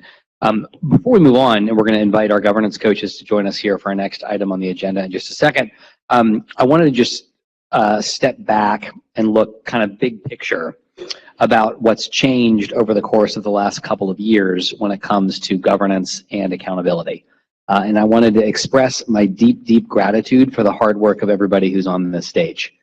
Because I think we've come a really long way, and I think that would not have happened without the engagement and buy-in and hard work of everybody up here. So what am I referring to? Well, a number of things. All of the governance training that we've done with our coaches from the Council of Great City Schools going back all the way to the summer of 2022, it was a year and a half ago. The extensive community engagement we did, I mentioned this earlier, this was both surveys, focus groups, to make sure that where we were setting our goals and guardrails really reflected the vision and values of the community. Also, I'd mention the effort that goes into preparing all of these reports. We are often quick to criticize and slow to thank. And putting data together like this is a lot of work. And I wanted to just express my gratitude to the superintendent and the team for what goes into that. And then all of the teachers. We saw some incredible data tonight on improvements in third grade reading. We saw some incredible data on what it feels like to be a parent or a student within CPS. That wouldn't happen without the incredible hard work of everybody who works here. And so, if I go back to when I was first joining the board in my first 2 years, it was not the case that we had a small number of really clear district level goals that focused on students. It was not the case that we had ongoing public accountability as a full board in a regular ongoing way. I lost count of these, but I think we have had 1, 2, 3, 4, 5, just this fall in 6 different meetings, we have had public accountability for whether or not we're seeing progress for children. And so I wanted to share a thank you to everybody up here and everybody within the organization who's helped us get to where we are today. Just end with thank you. So if we have no other comments or questions on the progress monitoring, we'll go to the next item, which is board governance training 6-month self-evaluation. And Rob, I think we have Cindy and Ray who are here and ready to join. Everybody here did their homework. So this is going to go really well. Thank you, Cindy. For people who have not seen Cindy and Ray join us or have forgotten, maybe would you two just introduce yourselves and talk about the role that you're playing with our board? Sure. Hello, everyone. Cindy Ellsburn. I am a student outcomes focused governance coach and governance services manager for the Council of the Great City Schools, and have been and had the pleasure of working with this board superintendent and CFO team for a year and a half now on their journey toward becoming more student outcomes focused and doing the work that we just heard being done now as far as looking at student outcome goals and guardrails and monitoring the progress of the district towards their achievement and toward honoring those guardrails. So echo gratitude toward the work that you all have been doing and continue to do and making progress and committing to the work to set the context for that. So happy to be here tonight to go through your self-evaluation. Thank you, Cindy. And Ray, would you mind doing the same? I don't mind at all. Good evening, everyone. Ray Hart. I am the executive director with the council, but honored to be part of the process with you as well. I just wanted to share in everyone's just joy and just the growth of the process. And I just want to reiterate that it's a continuous improvement process. I know that we're about to go through the board's evaluation, but just want to underscore the fact that we don't expect, everyone to jump all of a sudden to being excellent and having everything knocked out. It's a process and a growth process, and happy to be along that journey with you. So thank you for allowing us to be here. Thank you for allowing us to be a part of the process, and thank you for allowing us to work with you over the last year and a half. Thank you very much, and we'll turn it over to you all. Thank you. Yeah, so Ben, as you mentioned, each board member, we divided up the self-evaluation instrument. So vision and goals, Lindy and Jones worked on that. Values and guardrails, Bolton and Wagner worked on that. Monitoring and accountability, Lindy and Wright.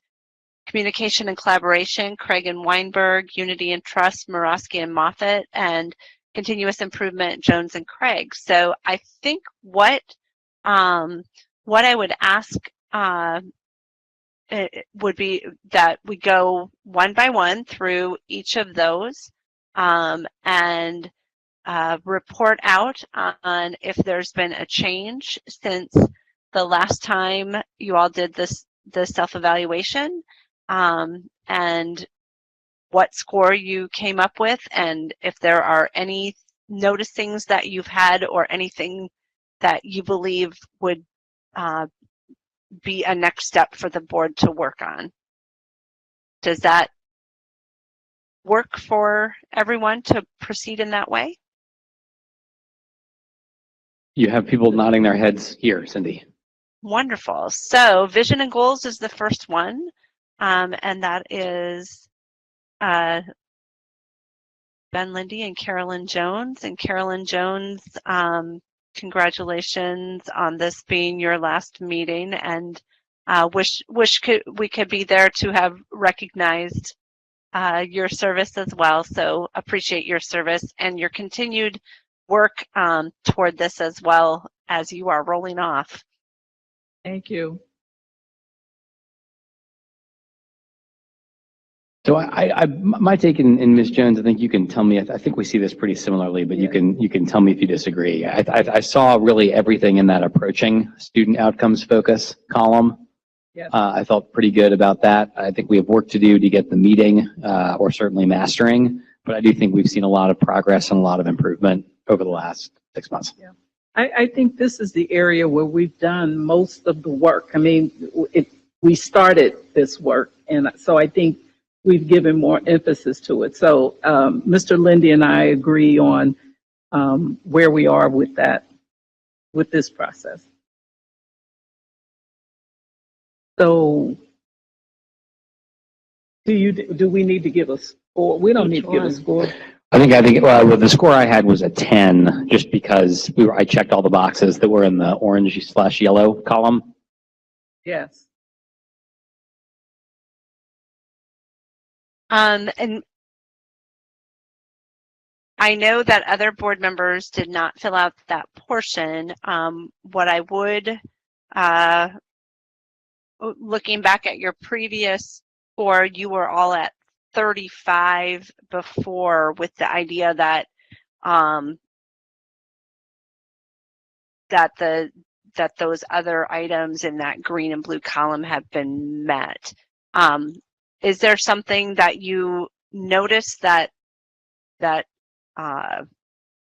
doesn't match up with the idea that those other, anything specific in the green or blue column that hasn't been met that perhaps was misidentified prior?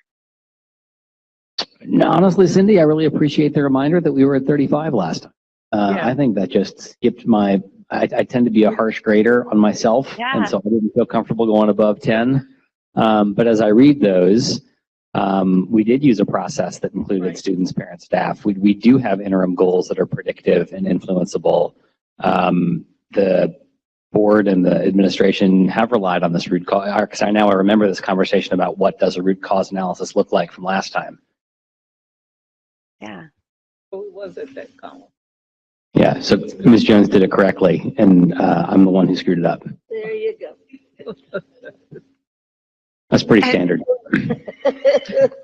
Is anyone in disagreement? Is anyone else on the board? Do you see any disagreement with the idea that you're still at 35?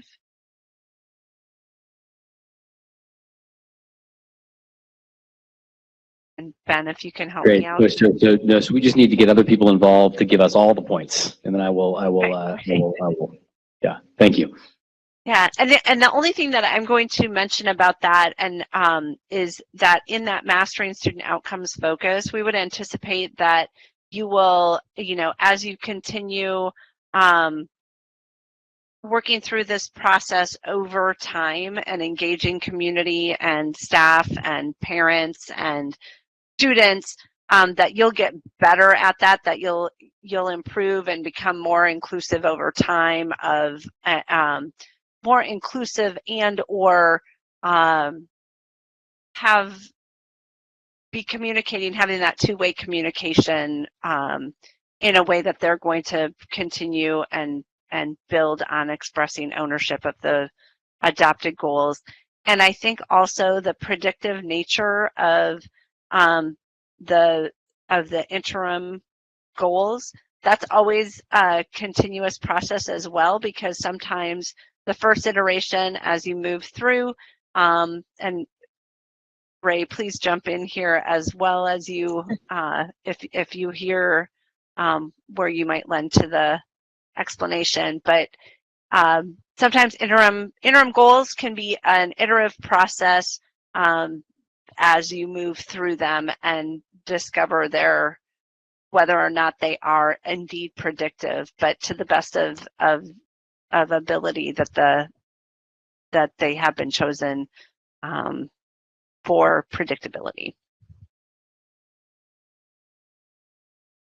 Did that make sense to everyone? If not, we can give an example. We have lots of heads nodding here, Ray. Okay, good. All right. Okay, good, because I'm not sure I made sense to myself, so I'm glad it did to y'all. Okay, thank you. I'll be happy to take the next one. I think Board Member Bolton and Board Member Wagner had the values and guardrails. So I think we'll do a couple of things. First of which is... People are chuckling here because it's our Treasurer Wagner. Oh, I'm sorry. Treasurer Wagner. I apologize. Treasurer Wagner and Board Member Bolton. if you can, you want to take the values and guardrails. And I think we'll do a couple of things with this one because we know that we'll score this one first as it relates to your scoring. But what I'd also like to do after you've scored it is just have a conversation about where you think you are on this one and whether or not items related to this one are actually continuing to be addressed independent of your scoring. So feel free to dive in. Yeah, Ray and Cindy, Cindy wouldn't let me work with another board member for fear that we would probably cause a quorum or something. So I think I've got placed properly so with the treasurer, and Jen's got the tally, but as I don't know that we did it right. I hope we did it right, but I know that we did come up with things that we believe we're having some great success with. And then we also have a couple of items where we felt that we needed improvement. I'll give it over to the treasurer. So we marked all the things in the orange column as complete, except for the last one. I did go and verify that that has been completed, though. I found the board publicly posted guardrails for the public comment prior to adoption. And so when we were working on this, we couldn't remember, so I went back and I did find several versions of it on the website. So we checked that one off. And then in the green column, we couldn't remember at the time if the board had considered adopting the theories of action, but I did find those in the adopted strategic plan. So that has now been, everything in the green column is complete.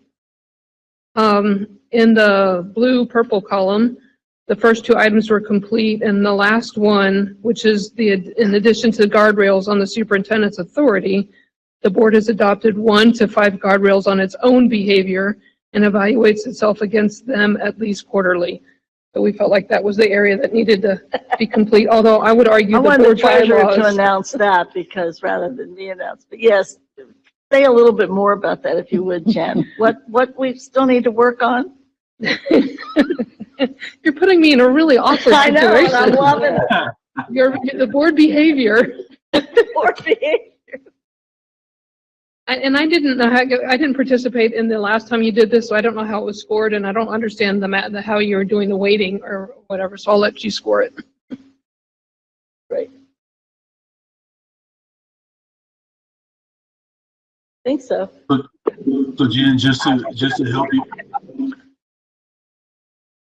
Go ahead. I think Board Member Bolton was talking. Go ahead. Oh, I think the floor is yours, Ray.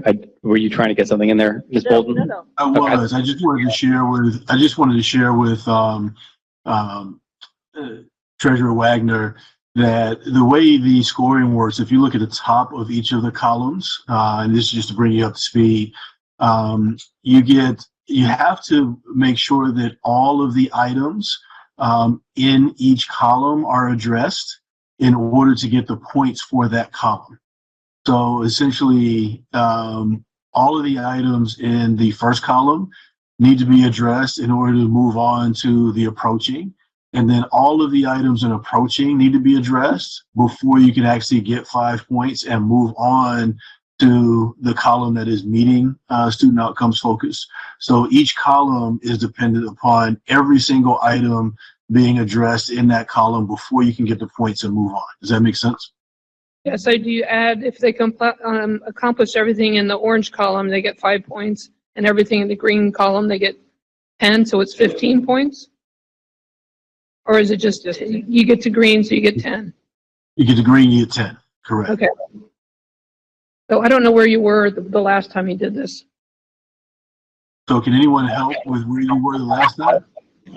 Hey, Ray, I think the challenge is we still have 6 guardrails. That is correct. And so you can't get out of the red. You can't get yellow. You can't get green until you get yellow, and you can't get yellow having 6 guardrails. But I think I would just note for everybody, we knew that was the case, which is why we said that we would expect to be in the same spot. So I think that all the other progress that people noted is real and important and great. And I don't want that 0, I think, to be a ding. I think we actually did the things we said we were going to do, which is good. That is exactly right. And that's why I pointed out to you that I wanted to separate the scoring from the actual discussion of what you've accomplished. Does that make sense? So so that's perfect. And the things that you've noted that you've accomplished in both the green columns as well as the things in the blue columns, in the blue column are actually perfect. And I think the next step, as you all noted, is the board really setting guardrails for itself. And that's really your next step. So your next step here is, can we begin to move into thinking about what for the board will be our guardrails as we move forward in this work? Any questions about that? People here seem very aligned, Ray. Okay. Anyone see any items in either of the green column or in any of the columns, either the orange column, the green column, or the blue column that you disagree with the previous reflections on? So it was reflected on that you all have accomplished those. Anyone have any disagreements with that? I just would like to add, I don't have any disagreement with it, but I just think for the work that we're doing, this is really a celebration. The fact that we are moving along in those other, that we have so many of the items done in those other categories. Our time together, our meetings really have refocused to the most of our time being spent on what means the most, and that's student outcomes. And so I don't think it could happen without the vision and goals work that's at 35, the maximum number of points. And technically, I know we have 6 guardrails, but we elected to have 6 guardrails. I don't know if that should be a ding on us for the 6 guardrails. I think that we should be able to get our 10 points for being in the green. I mean, that's just my 3 cents, but I understand that there's a process here, but there's been really good work in those areas. So I could not just quietly sit by and say, we shouldn't get our 10 points because I think we should, but that's just me. While we agree that tremendous work has happened, we also recognize that we've set this up for a reason. So just don't want you to feel like we're beating you up or being hard on you.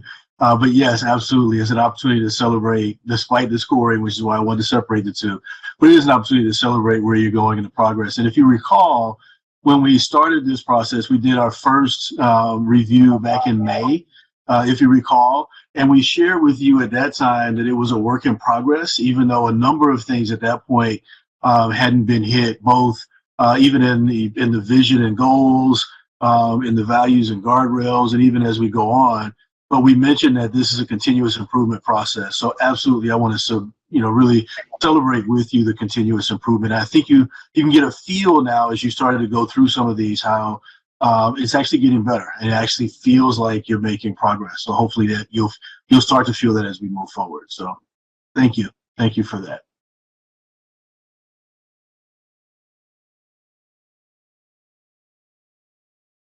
All right, and so I'll take the next one, which is monitoring and accountability, and that was Lindy and Wright. So if you want to go ahead and report out, and I can give you the reminder that last time we did this, the score was 0. So I'll let you, one or both of you, report out on what you found. Yeah, so I think it was interesting in looking at the score from last time. I think we were anticipating originally doing this earlier in the year, but because there's a note in the old scoring about we will not have done monitoring yet when we do our next self-eval, but I think delayed it a bit so that we could have more kind of runway behind us, and we have started monitoring, including this evening. And so I certainly feel good with all or almost all of the approaching column. I mean, the one that caught my eye was our monitoring calendar spans this academic year. It does not span the full 3-year runway for those goals.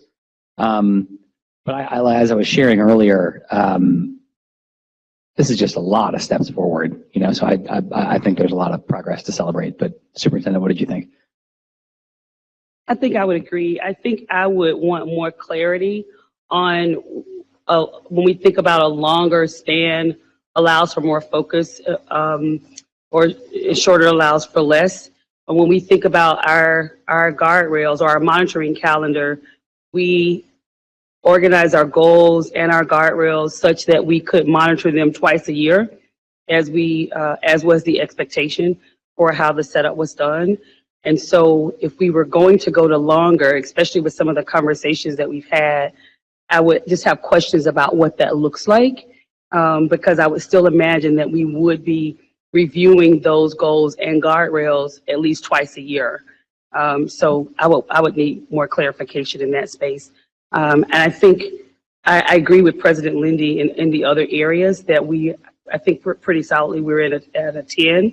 I think the evaluation, a part of the evaluation is on performance. And I think that should give us some credit for that as well.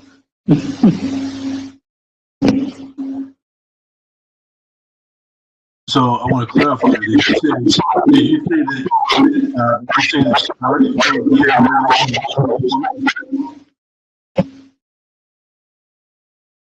That's correct. That's correct. So 50% of the evaluation is based on performance in terms of student outcomes or in terms of outcomes, and the other 50% is based on superintendent competencies from the state.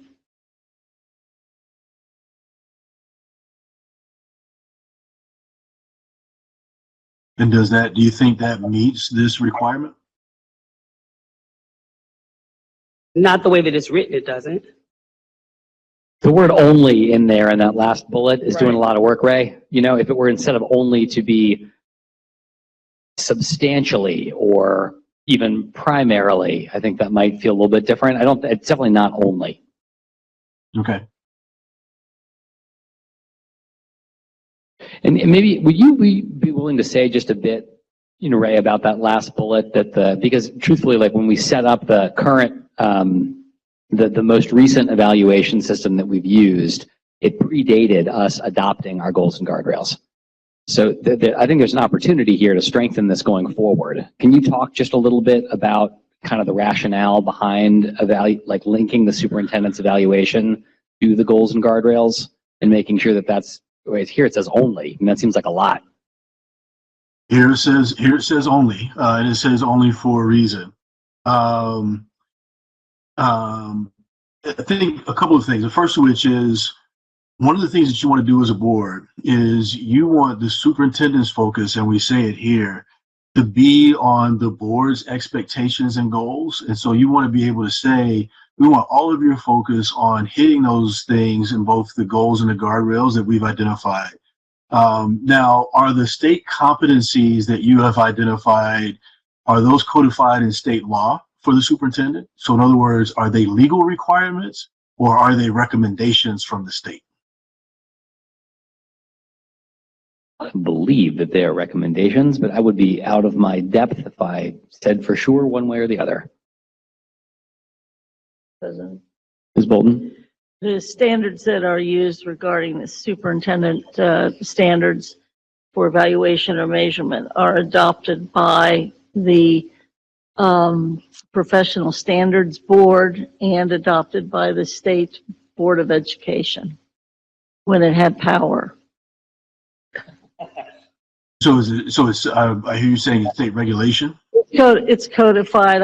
It's not part of Ohio Revised Code, but it is part of the Ohio Professional Standards Board. And then they recommend, I know this because I was on it, but when these were done, but they then recommend it to the state board, and the state board has to approve those standards, and then that's how it works. Okay, We so were like, talking a little bit, Ray, because there's been a lot of chuckling is probably not the right word, but there's been a lot of politics around the state board and the current governor's administration. So it's a hot topic. What the background context is. no such thing as politics in education. So,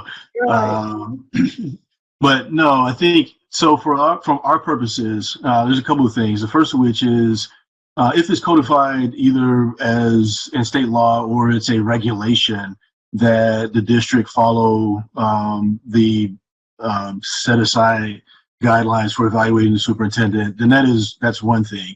If it is the district's option, then that's something separate. One of the things that we try to do, though, again, in this is really identify and help you focus on, is the superintendent meeting the requirements that are set forth in the goals and the guardrails, and the interim goals and guardrails? And are you accomplishing those sets of goals? If you do that, then you have basically tied the superintendent's evaluation to as the school board, your expectations for the school system's performance, and you're moving together jointly. If you add others, and I'll tell you when, if you go through in the document, Student Outcomes Focused Governance Manual, if you go through that document, we actually lay out from an evaluation standpoint, kind of, did the superintendent hit all of the goals and guardrails as expected, and those are the targets. So did the superintendent hit those annual targets for the year? If not, then did the superintendent hit a percentage of those targets? So what then did the superintendent hit in terms of, they didn't necessarily hit all, but did they hit then a series of them? And then finally, if the superintendent didn't hit any, then then the board can take into consideration other measures of the superintendent's performance, which would then fall to your the guidelines that you've established from the state competencies, et cetera. So it can be a fallback, but the way we've got it structured, and you haven't necessarily adopted it this way, so you don't have to, but the way we've got it structured is you begin by asking, did the superintendent hit the goals and the guardrails as you've expected? And then there's a cascading from that for, okay, if not, then we transition to these other areas to evaluate the superintendent. But the first and foremost evaluation is, did the superintendent hit the targets as we expected? And if so, then the evaluation is complete. Does that make sense? Does that help? Thank you, Ray. And I don't mean to open up too big of a can of worms. I know we got a lot of other things to get through this evening, but it was very helpful for me. So thank you.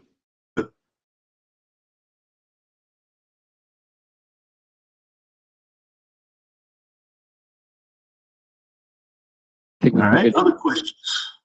Cindy, is there anything you want to add to that? No, I think that there's nothing else I would add to that. Did we, so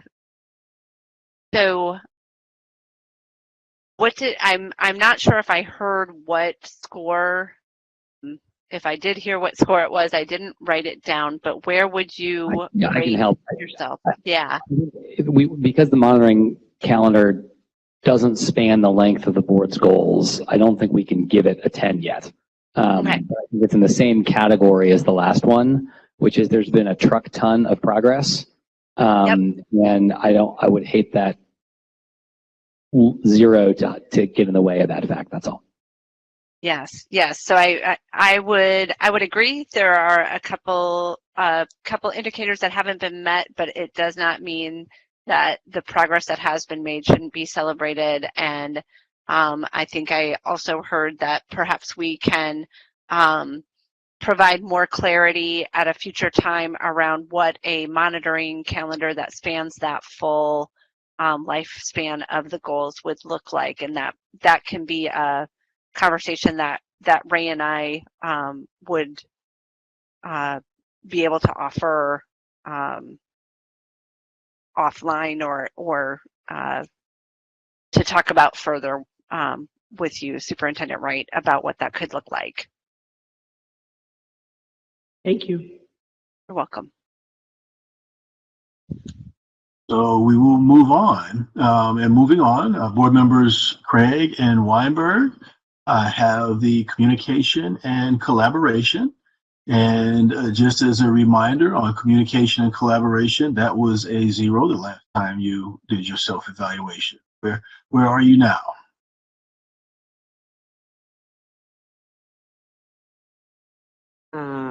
I will start first. So Based on what I filled out, we are probably still at a 0. When I looked at, compared to what we scored last time, we scored a 0. If I'm looking in the red column, there were 2 things that were marked in the red column. There was 1 thing marked in the orange, 0 in the green, and 0 in the blue. And I also think that Vice President Craig had similar things as well to me. And I wish that we were at a 10, but currently we're at a 0. And so what were some of those things that were marked? So I know, do you want to go on that one? You want to? Oh, okay. In the red column, we marked there were more than 6 board authorized public meetings in a single month during the previous 12-month period. And then also the board does not use a consent agenda. That's what we marked in the red column. And then in the orange, the board tracks its use of time in board authorized public meetings, et cetera. Okay, perfect. Perfect. Board Member Craig, anything to add? No, I think Board Member Weinberg summed it up pretty well there. Again, I think we are moving towards some of these things, but I do agree that we are not there yet. All right. And we can continue to work with you as well. So just know that, some of the items like consent agenda, it is not unusual. You are not alone across the country in not utilizing a consent agenda. But one of the things that we want to help you do as you go through the process, and one of the reasons that some of these communication and collaboration things are in place is, remember, we talk about spending a larger and larger percentage of your time evaluating your goals, having conversations about your goals and your guardrails and progress monitoring. And so as you spend more time doing that and digging into that, again, you have to address your agendas in some other ways to better streamline your communications and streamline your meetings. And so that's part of why this is built in. So I just want to explain why this particular section is built in, why you would evaluate yourself here. And that's the value of using consent agendas and other items. But we'll work with you on that.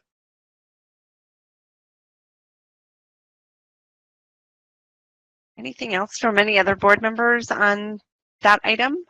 Otherwise, we can move to the next.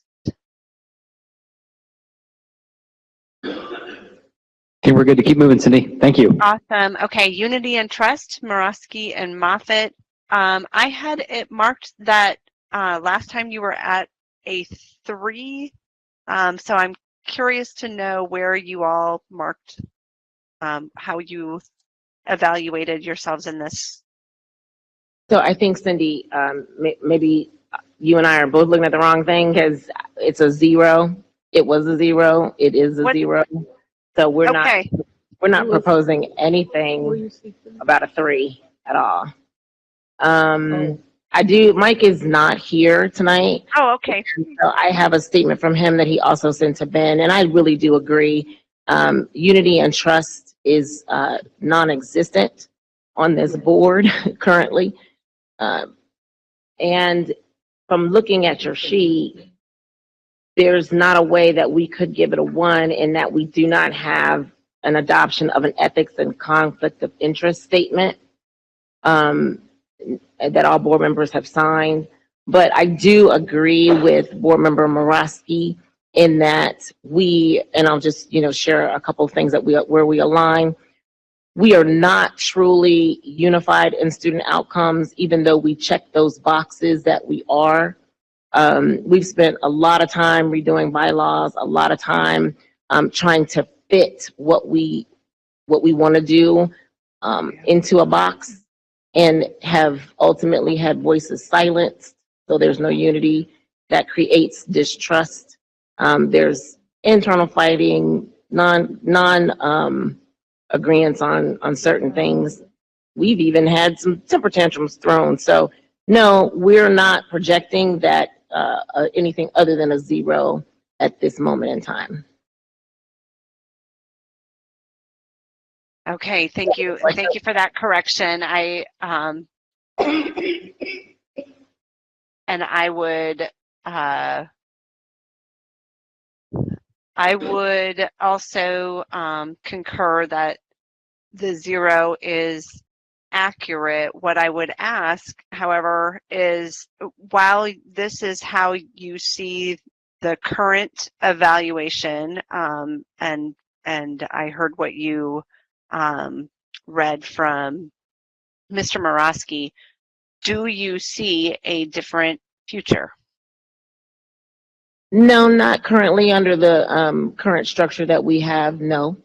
Because there needs to be, you know, trust builds unity. Having all voices heard and respected builds trust. That doesn't currently exist. So I didn't read exactly what he said, but we can do big things together. So there is definitely hope, but currently we don't have that happening. So I'm hopeful, but no, not under the current established setup that we currently have. No, there is not unity nor trust.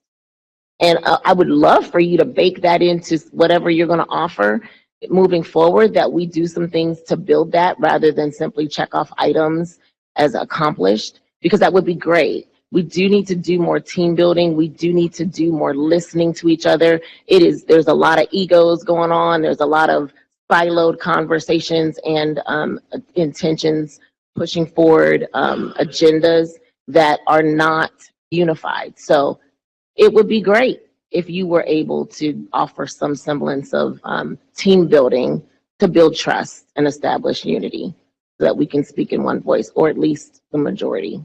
But no, not at the moment.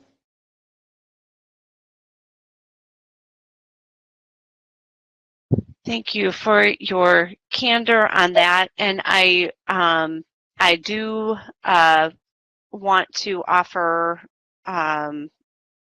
well, one, we will, and we are open to continuing to work to continue to do team building and find a pathway forward for the board to be cohesive as far, you know, that unity and trust aspect. But I do want to also offer a moment for any other board members to weigh in.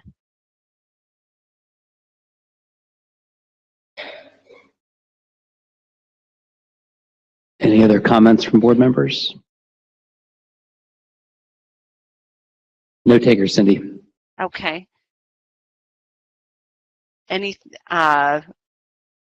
So this is going to be something that I believe that we will definitely need to have further conversation about how we can continue that pathway forward in a way that the board can experience that unity in trust in order to set the context for the success of your students, so that you all can be the leaders that you intend to be.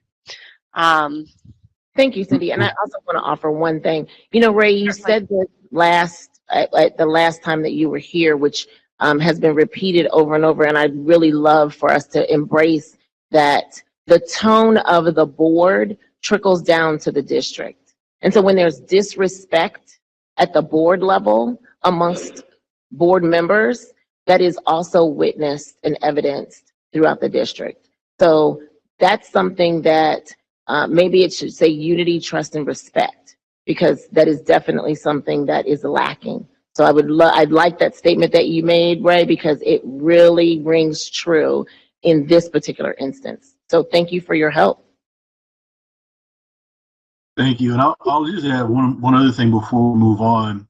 If you look at the manual that we provided to you, is there a place in the manual where we say the board will all agree? So the board members on topics that are brought before the board will all agree. And the answer is no, that doesn't exist. And so if you look through those items, and I would encourage you to read through all of the items carefully, particularly in this section, because what it really says is, are we going to govern ourselves in a way that, no, we won't all agree on every item, but there is a way that we work together as a board that shows that we are unified. It doesn't mean that we all agree. It doesn't mean that we vote unanimously on every item, but it means that we agreed that this is how we're going to work together. So I just want to lift that up as well. That's an important thing. Part of what you do as a board and part of what you bring as individual board members is your own way of thinking. So it doesn't mean you're always going to agree, but it does mean that you will work together as a board. And I want to make sure I have that we share that distinction. I agree with you. I think in speaking to AJ Crabble, the one thing that he said is inferred in here is trust.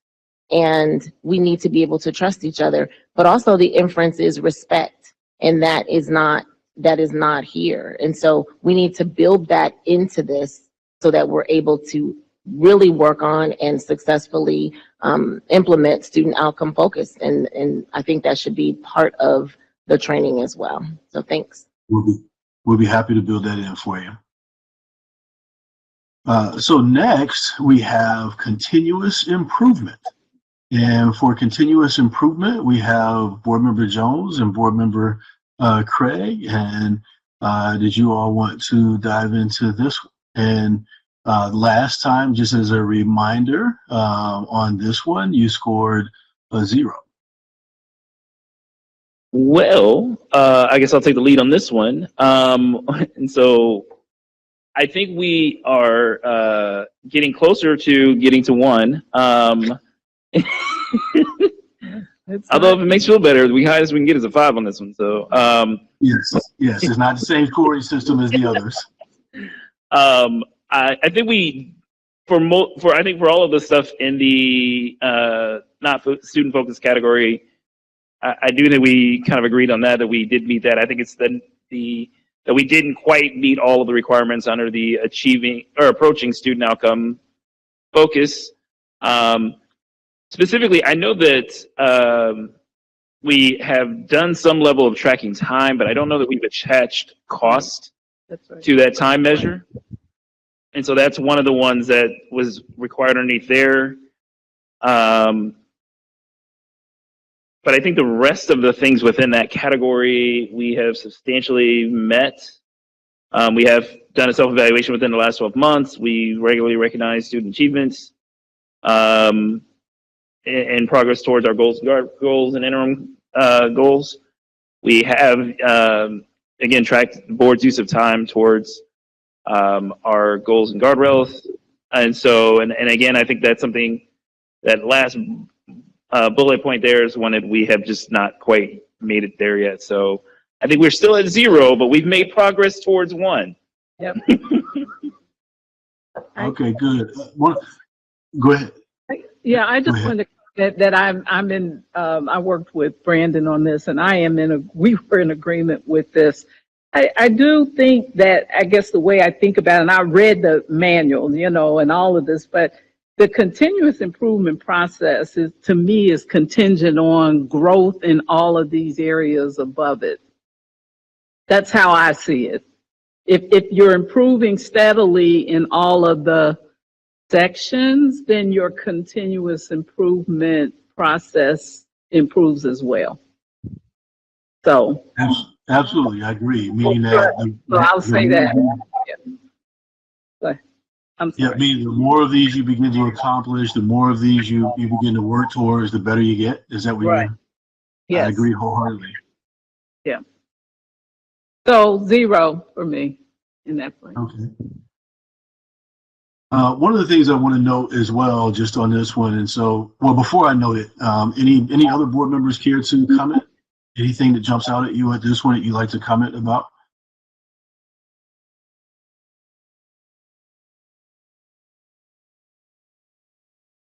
Okay. If none, the last thing I'll share is just under approaching. If you look at, one, the board's use of time, and beginning to track that is important. And the second item under the approaching student outcomes focus is also important, but it's a little harder to measure, but I would encourage you to think through it. And that is, the board tracks the estimated annual cost of staff time invested in governance during its annual self-evaluation. This includes time of any staff members invested in preparing for attending and debriefing after meetings. And if you imagine from a staff perspective, the staff are preparing not just for your board meeting, like the board meeting we're sitting in, but they're preparing for every board meeting that you conduct or every board authorized meeting. They're attending, or you have staff, some staff attending those meetings, but then you also have staff who are not only debriefing, but acting upon those things that are decided in each of those meetings. And so thinking, even if you haven't begun, think critically about how you would begin to track what that looks like.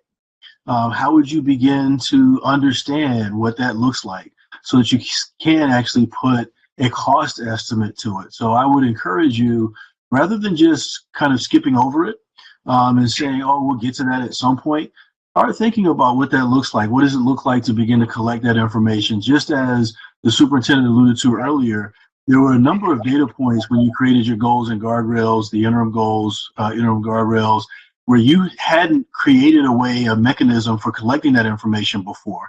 And now you've begun to create a way of collecting that information. This is another one of those items or areas where think about how you begin to look at that and start to track that so you as a board understand what it actually means and what you're actually asking of your staff and your staff time. Before we wrap up, Cindy, any questions? Anything you'd like to add? No, I think the only thing that I would add as a wrap up, if everyone's ready to wrap up and doesn't have any other questions on the self-evaluation itself or this last continuous improvement piece. Any questions? We have one from Superintendent. I think I only have one question. So thinking about this kind of like I think about overall continuous improvement, what are the next steps? Are the next steps is that working with you guys? Is that working as a team to address those areas where we are? Some of the areas we just may not get there, like we have 6 guardrails and that's just kind of how it is for where we are right now. But for the other areas, are we using this as a protocol? Are we using this as a matrix so that we can try to move forward, not just so that we're checking the boxes, but so that we truly are having growth in the individual areas? And so what part do you all play in that as we're trying to move to next? Yeah, and thank you for that question. I think what next steps can be from this conversation. I think that this is something that perhaps Ray and I can take what we've heard tonight, what we've heard around those items that have not been met, around the ideas of team building, around the ideas of making sure or helping you all to implement this in a way that it isn't just box checking, but it's actually becoming part of how you all operate, how you do business, how you living into what it is that you see for yourselves or for the board and for the district. I think what we can possibly do is put together some next steps toward improvement, have that in there's a timeline document that we can put together around what that can look like for team building for the board, for tackling some of these next steps, whether it might be going through an agenda evaluation process to think about how you form your agendas and how those can be made more effective, or just even thinking through them. Having those conversations with you, Superintendent Wright, about what that monitoring calendar that spans could look like. So I think we can step those out in a timeline format and in some sort of next steps proposal type document for you all to consider. Ray, do you have anything to add to that? I don't. The only thing to add is that, as you shared, yes, we are still engaging with you, and as we identify what those things are, we'll continue to work with you on here's what that looks like. So I've taken notes as we've talked tonight and gone through the document. I've taken notes and identified some things that I think we can continue to support you on. And with that, I do want to kind of end on a note of the work, recognizing the work that you all have done, and just looking at, even tonight, sitting and listening and seeing that monitoring reports and monitoring discussions have come to fruition, and that this is how you are spending your time and what you are spending time doing is something you all should be proud of the work you've put into it thus far. But we do want to be part of supporting the work going forward, and some of it will be perhaps it'll be some hard and potentially uncomfortable work, but I think it sounds like I fully believe that you all are capable of doing it. The other thing I wanted to point out, which is really wonderful to hear, is as you go through your monitoring report, take note of those things that you were not focused on previously, that you hadn't thought about focusing on previously, where you've set goals, where you've understood, here's where my baseline is, here's where I want to be, and take a really close look at how you've already begun to improve, where you've already hit goals that were 2025 goals, well ahead of schedule. It's part of, when we started this process about 1.5 years ago, we mentioned to you, set goals that challenge the district, set goals that challenge you to improve. And one of the things that you'll be surprised by is when you actually begin to focus on those things, you'll hit them. And so don't lose sight either, not only of the process and the tremendous progress you've made, but don't lose sight of the fact that you've actually begun to set targets for yourselves or for the district, and you've begun to hit them in ways that will improve outcomes. For example, making sure that kids are connected to school, making sure that you're improving the satisfaction of your staff. Those are the types of things that are invaluable to you. But again, having not set them, you hadn't traditionally collected data on it, but you're already starting to improve. You're already starting to hit targets. And so just congratulations on that as well. That's why you do this work, and that's why you set things up this way, is so that you can start to see tangible improvements in it. Thank you very much, Ray. Thank you very much, Cindy. I'm grateful for you all being with us as always. I think unless I'm missing something, we'll keep moving with our agenda and on to our next item. But thank you both very much for being here. And if I don't speak with you, happy holidays. Happy holidays to you all as well. Likewise. Thank you. Bye-bye, everyone.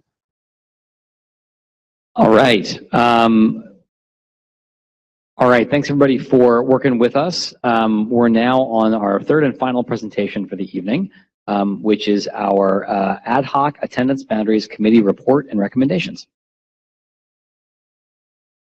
We'll turn it over to the chair of that committee, Dr. Moffitt. So thank you, thank you.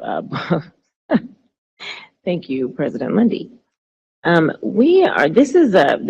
thank you for making the time for us to have an opportunity to really do a little deep dive into the work that we've been doing for the past 18 months.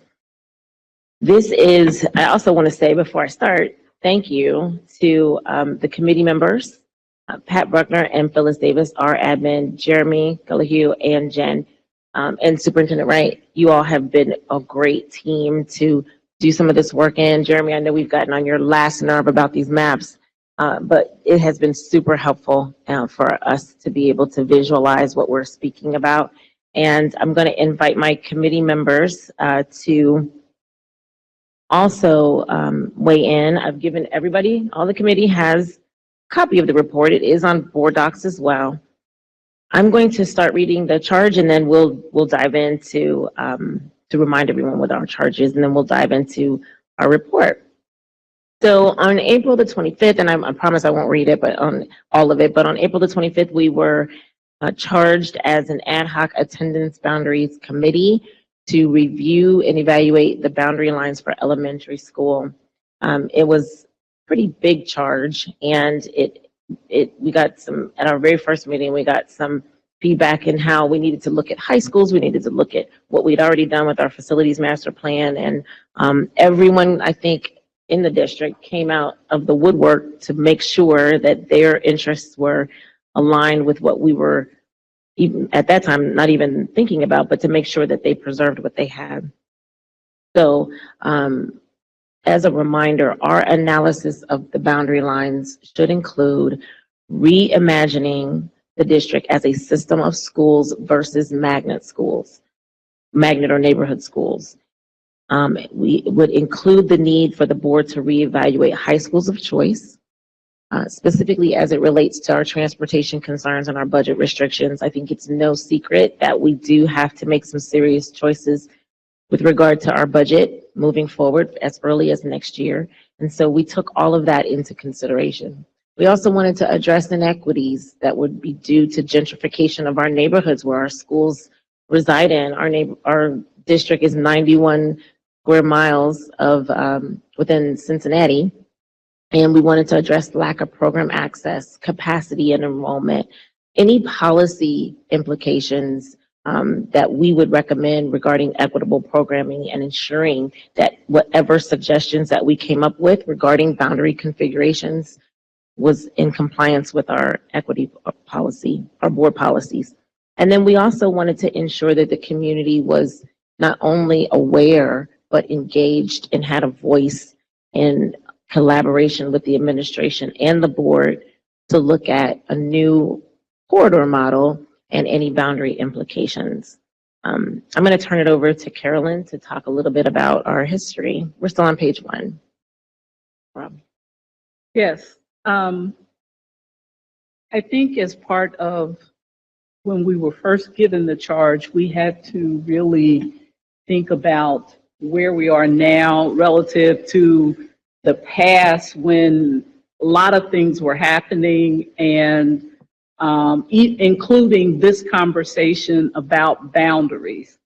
And as you read the document, you will get a very good picture in terms of a historical context.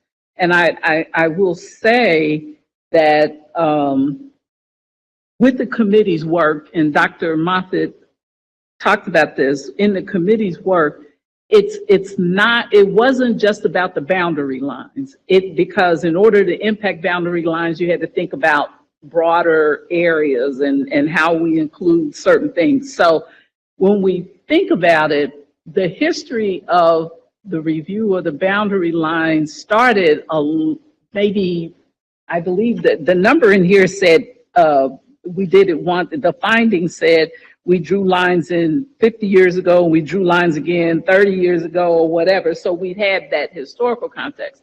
But over in the history of this, we realized the factor that I think impacted the history was around the integration of schools. So there were a number of things that factored into this. One was the Bronson versus Education lawsuit. It was a federal lawsuit charged against CPS for having schools, segregated schools. So that was one factor. Then there was the facilities master's plan, which Ms. Bolton was a part of that, and so we had to look at that and talk about that a little bit. In addition to the facilities master plan, there was the, oh God, I'm losing track of it. I am so sorry. Okay. Well, let me just say there were a couple of efforts that sort of broadened and expanded the need for us to look at a broader scope of areas to be concerned about. So I will say that the history is so relevant because we've been talking about this since about 2017 and no action has been taken, or it was started and it was never completed. So if board members want to go back to some of the historical perspective, you can go back to the minutes of 2017 when the Student Achievement Committee and the Policy Committee were talking about this, and recommendations were made, but they were never really carried through. And also in the strategic plan, there's a whole section around growth and what have you. So there's a more extensive history about this. I would suggest if people want to read that, that might be helpful to broaden your perspective. But this is the reason why, with all the findings, and I'm sort of moving in the findings, but with all the findings going on, this is the reason why the context of this charge was broadened. So shall I go on in the findings a little bit? Sure, you can. Okay, in the findings, again, I will say that some of the more recent boundary shifts have already occurred as part of the FMP process, and that included Hyde Park, Clifton Area School, or CANS, and LEAP Academy. So those are examples of what we've already done. Then there's reference to the district magnets, and that has been a very informative conversation within the ad hoc committee, because what it does, the system that we have now sort of sets aside the magnet schools as sort of the elite schools, and like the magnet versus the neighborhood schools. And so that had great impact.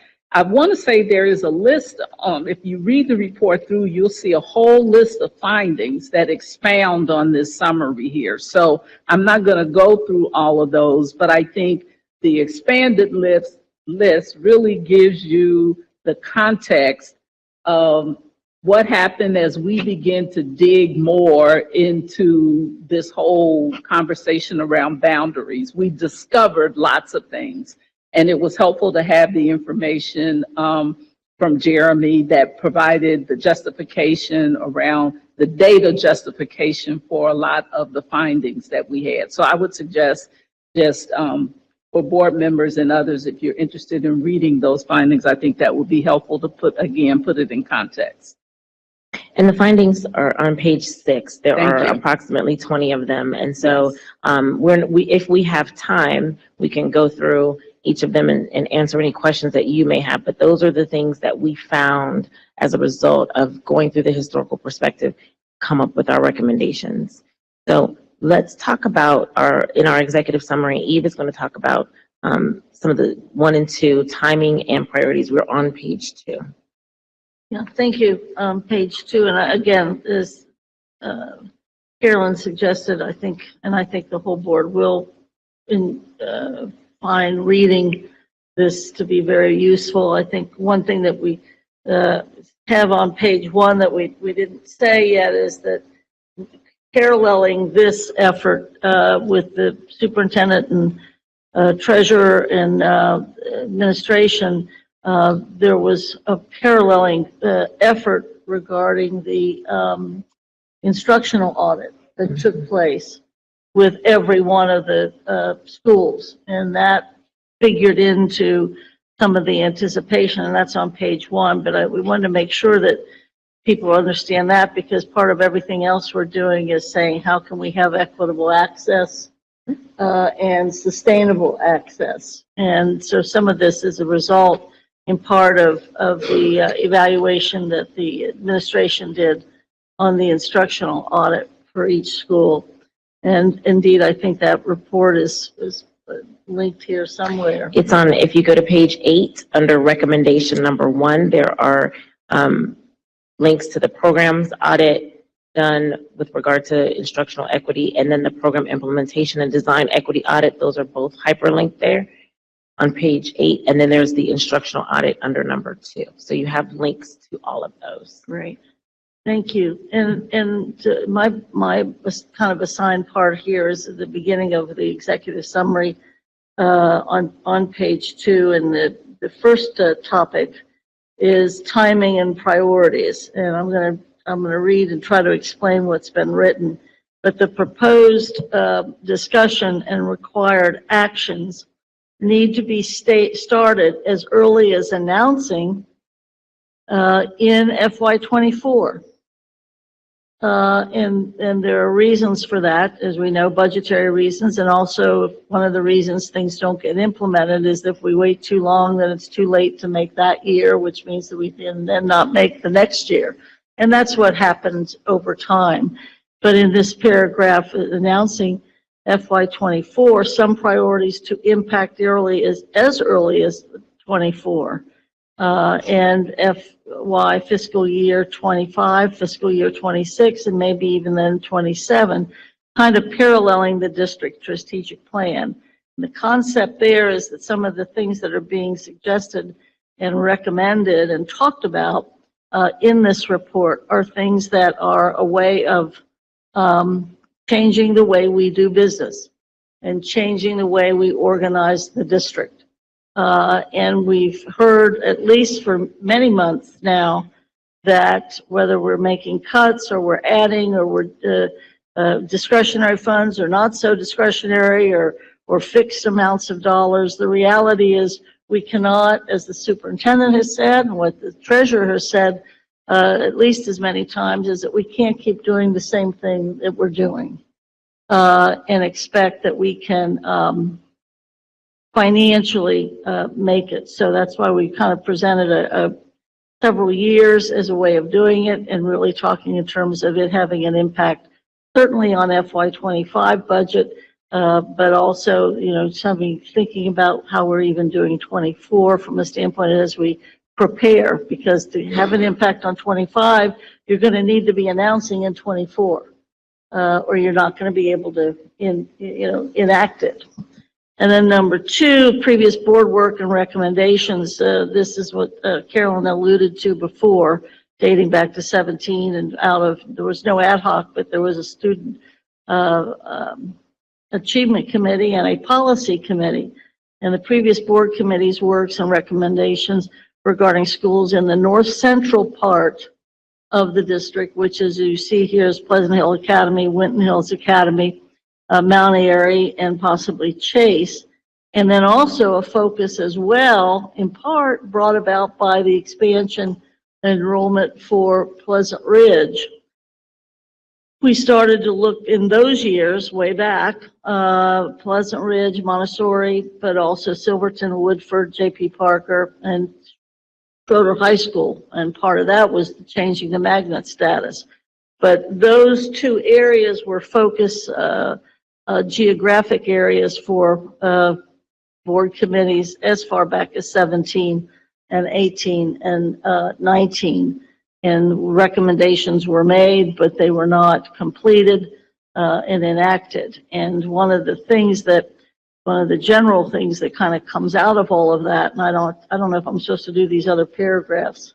Am I? Okay. You're all the way to page 3. Part of all of that is a recognition, and this alludes back to what Carolyn talked about when lines were drawn.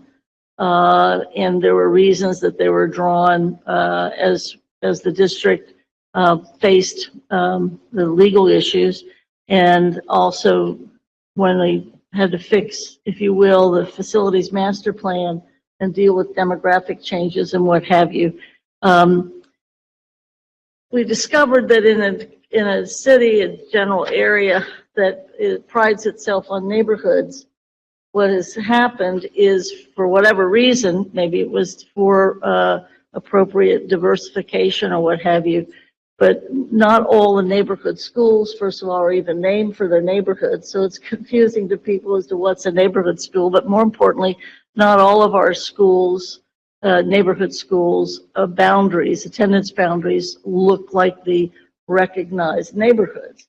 Hard to tell people that's your neighborhood school and we'd like you to walk there, if indeed we can't even market it as a neighborhood school. So in those areas, the north central corridor and over on the east side as well, that's where it became pretty obvious. And there were things causing us to want to look into it a little bit more. We've already taken action on PRM, but when we determined to build the addition for PRM, other administrations had started to get rid of the magnet denotation, especially as it pertained to Paideia, and then the current administration kind of continued that work. We've heard week after week, the concerns that J.P. Parker people have about what are you going to be doing to our school? Well, we've also purchased Bramble. We've been taking actions, and they are part of a bigger picture. But indeed, one of the biggest things is moving away from necessarily the magnet demarcation or denotation. They're doing that regarding Mount Washington, Covedale, college prep. Everything should be college prep, if you know, and not just have it denoted as such. And then also Silverton no longer being a magnet, then what is that? Then you have a neighborhood school. So this whole theme of neighborhood schools versus magnet schools plays very big into this effort. The other piece to mention on the next page is the vision and messaging. The district needs to be re-envisioned away from what we all know, and we've heard it. I've been on this board 16 years, and before I was on the board, everybody understands that this district, unfortunately, for more than a generation, has been seen as a district that has magnets and it has neighborhood schools. And then we added to that mix high schools of choice. We have to re-envision that because, first of all, there's a perceived, that may be correct or incorrect, perceived belief that the magnets get certain things and the neighborhood folks don't. What we really have in this district is a district of multiple systems. And stop thinking in terms of Montessori as magnets, but it is a Montessori system. From preschool to 12th grade, you can do Montessori in a public setting. If you look at the other thing we can mention, our international or language schools, and the reality is we're starting to move away from individual, independent magnets, isolated magnets. Some of the magnets actually are way under-enrolled and are very, very costly to maintain. So it's a rethinking and re-messaging, re-envisioning of the district. And part of that re-envisioning is on number 4 on page 3, is the geographic divisions in the district. This Cincinnati is usually described as east and west, but Cincinnati as a town is east, west, and central. The folks in the central quarter of Cincinnati do not see themselves as eastern or western Cincinnatians. Our school system over time has seen itself as east-west, and over time, years ago, before me here, the system tried to organize itself in quadrants. Well, it's almost impossible from a quadrant standpoint to provide equitable access and equitable programming in 4 places. It's hard enough for us to think financially to be able to do it in 3 places. So what is happening is that out of this committee is the east, west, and central. That's the way this town is organized. And it does even work kind of that way as you look into our townships, our villages, and our other little cities. But to make it short, we make 3 quarters. The 3 quarters then have equitable programming in each of the quarters. And we try to offer the same kind of programming if possible. And then keep in mind that you would still need to not only have those 3 quarters, but you would still need to have, in some of our magnets and some of our schools, you'd still need to have citywide enrollment, Walnut, for example, or Fairview, or you'd have to do what we've just been talking about with the superintendent here about east and west and Montessori. You're still going to have that east-west possibly for the enrollment draw. So geography plays a big part in much of this report that we are submitting. So I want to also, because we're giving you a lot of information, but the visualization is important. If you go to page 17, Rob, we're going to look at the map that has the west, central, and east on it. This is what we're talking about when we want to move from, I'm sorry, I think it could be that one that was there, but it's also on page 17. We were, when a long time ago when the earth was green, I remember hearing about the Well, I like it in the big big one, version. yeah, it's really the, Jeremy, I'm telling you, you're a hit. So we talked about the old way was like the meridian plan and quadrant pieces, and that was kind of an old thing. So we spent a little bit of time, they spent a little bit of time educating me on how do we go from meridian plan to quadrants to what could it look like? So this is what Board Member Bolton is talking about with regard to a east, central, west corridor model. And we decided to look at the boundaries in that vein. What schools are in the west, what schools are in the central, what schools are in the east, take the program audit that the administration compiled and see if there is equitable programming across all of those corridors. So that's what when we're talking, and also when we're talking about a system of schools, I also want to bring you to page, it's going to be a lot of movement, page 4. If you go to page 4, Jeremy, in our CPS vision that we just re-envisioned, it says Cincinnati Public Schools will be a system of excellent schools. So we are proposing a system of schools to align with our current vision and mission that clearly describes a system of schools.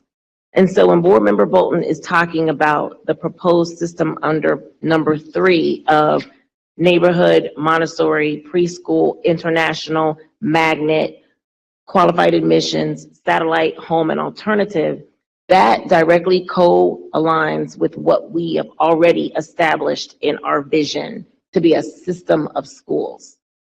So that's why that is in bold and in caps, because we already have adopted that as a board for our district in the vision. When we look at the corridor model and we look at the east, west, central, the reason why we align that with the current program audit conducted by the administration is because in the mission, it says we want equitable opportunities. So we wanted to look at what is being offered in the east is the same thing being offered in the central and the west.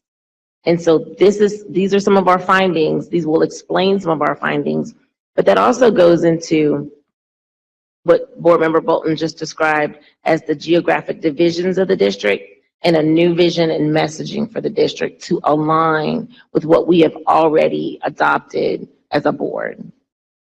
So, Board Member Jones? Yes. Okay, Number 5. Yeah, the next couple of items are real tangible, and we still need to do some massaging and work and review around what this means. The first one is around the various inefficiencies in facilities. And the question is, how will we maximize the use of our properties? And we talked somewhat about that. Sorry, I didn't turn my back to you. We've talked a lot about that. And, you know, if the committee talked about potential school consolidations, property disposal, the use of facilities, and improvement and expansion as part of an overall like COPS kind of payment scheme, eliminating overcrowding and increasing growth at performing schools. So that we were talking about the efficiencies of the facilities as an ongoing concern. And then secondly, the transportation issue. From the very beginning of this planning process, or the dialogue that we were having in ad hoc, we talked a lot about, transportation is an ongoing concern. When we started talking about initially, the plan initially, back some years ago, the emphasis was on the high schools of choice and the cost of transportation for that and the need to look at that. And so in this context, especially as it relates to the corridors, the committee prioritized reducing costs and increasing the efficiencies of the transportation services looking at a corridor model and focusing transportation just within those corridors.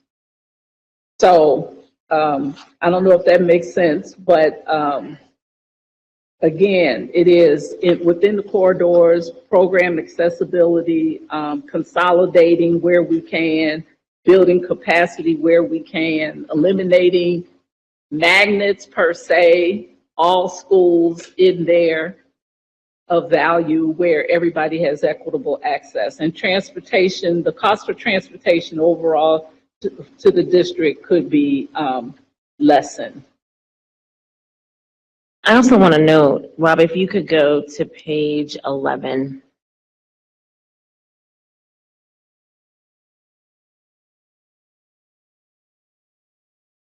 So you have this information, and we want this to really be an interactive and engaging beginning to a discussion.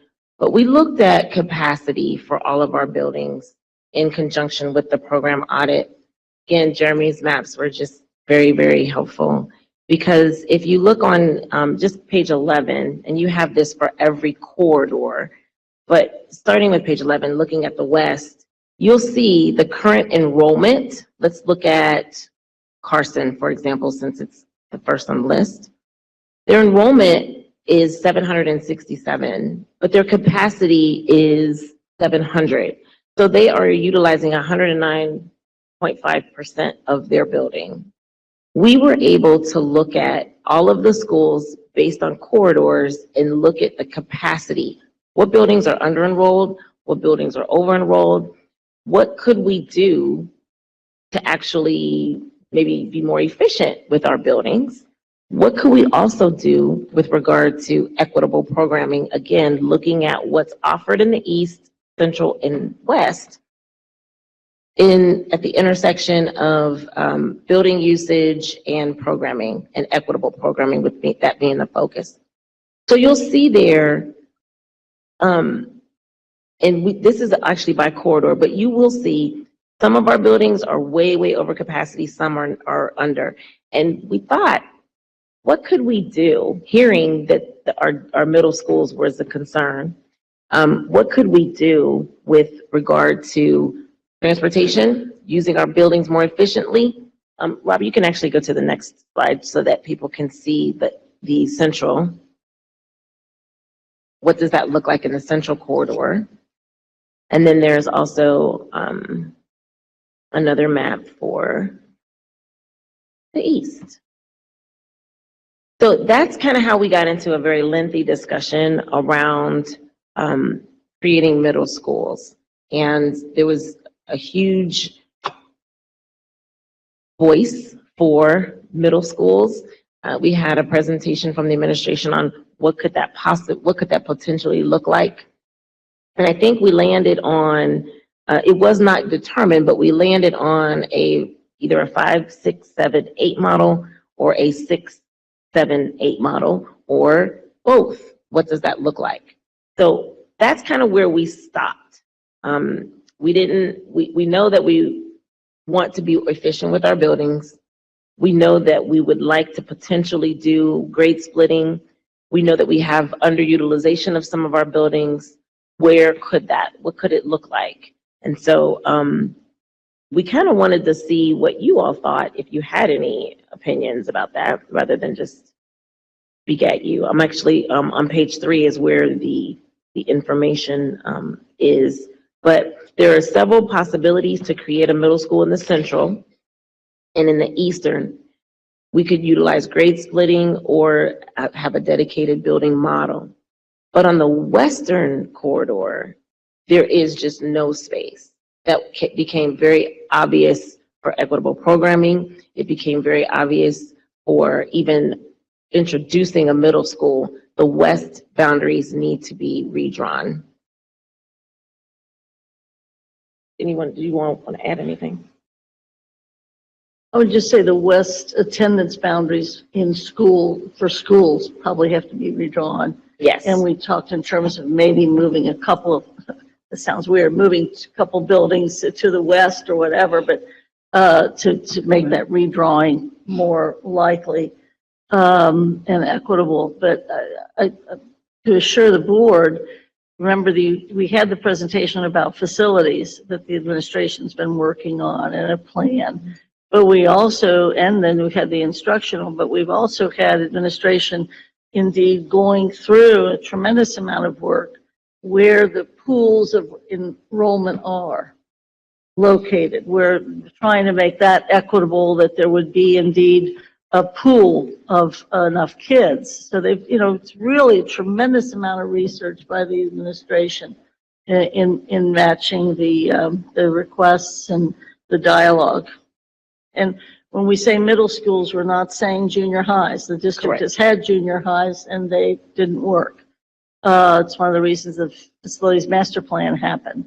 But around us within Hamilton County, there are a number of middle school models that the suburban districts have and what have you. So it also speaks, I think, as we've said, too, that a number of families get very concerned about having to choose their kids' career path in their high school at the 6th grade level. That's something I know even 2 previous administrations tried to figure out how to deal with that, and even if you had to choose twice or something. So there's some reasoning to indeed talk in terms of a middle school, even looking at some of our goals and where we're concentrating our instructional efforts. And because we wanted to look at this with regard to transportation and the intersection of budget, transportation, building usage, capacity, and programming equity, we also considered and wanted to discuss with you all the thought of high schools of choice.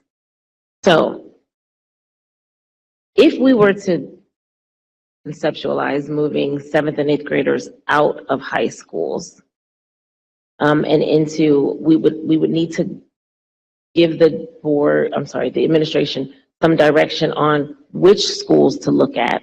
We discussed a few possibilities based on just building usage, but what does that actually look like with regard to cost for the board? And then how would we be saving with transportation, staffing? What does that look like? And so with the high schools of choice, moving 7th and 8th graders out of the high schools would allow us to address our space issues. Is it okay to keep going, Rob, or wait? Get it back.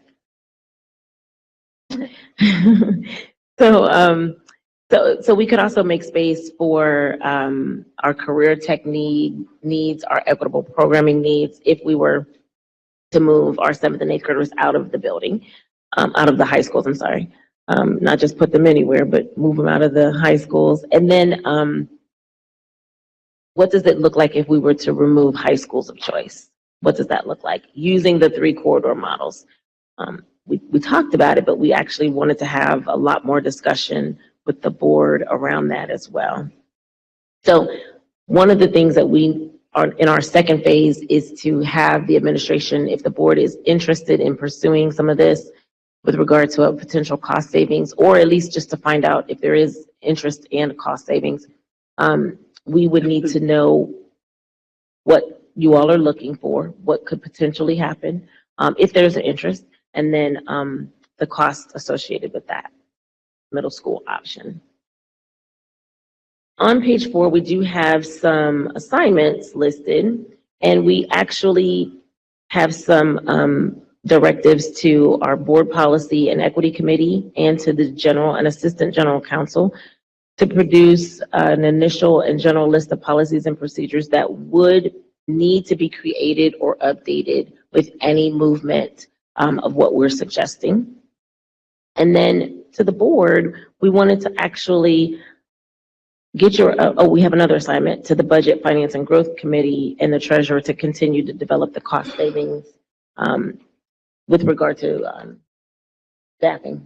And that, again, would be determined upon the recommendation of the administration to say which buildings this could go in, what does that look like, and what would the cost associated with that be. So thoughts around what we have suggested so far. We haven't given you our formal recommendation and themes, but just your thoughts. Yes, Board Member Weinberg.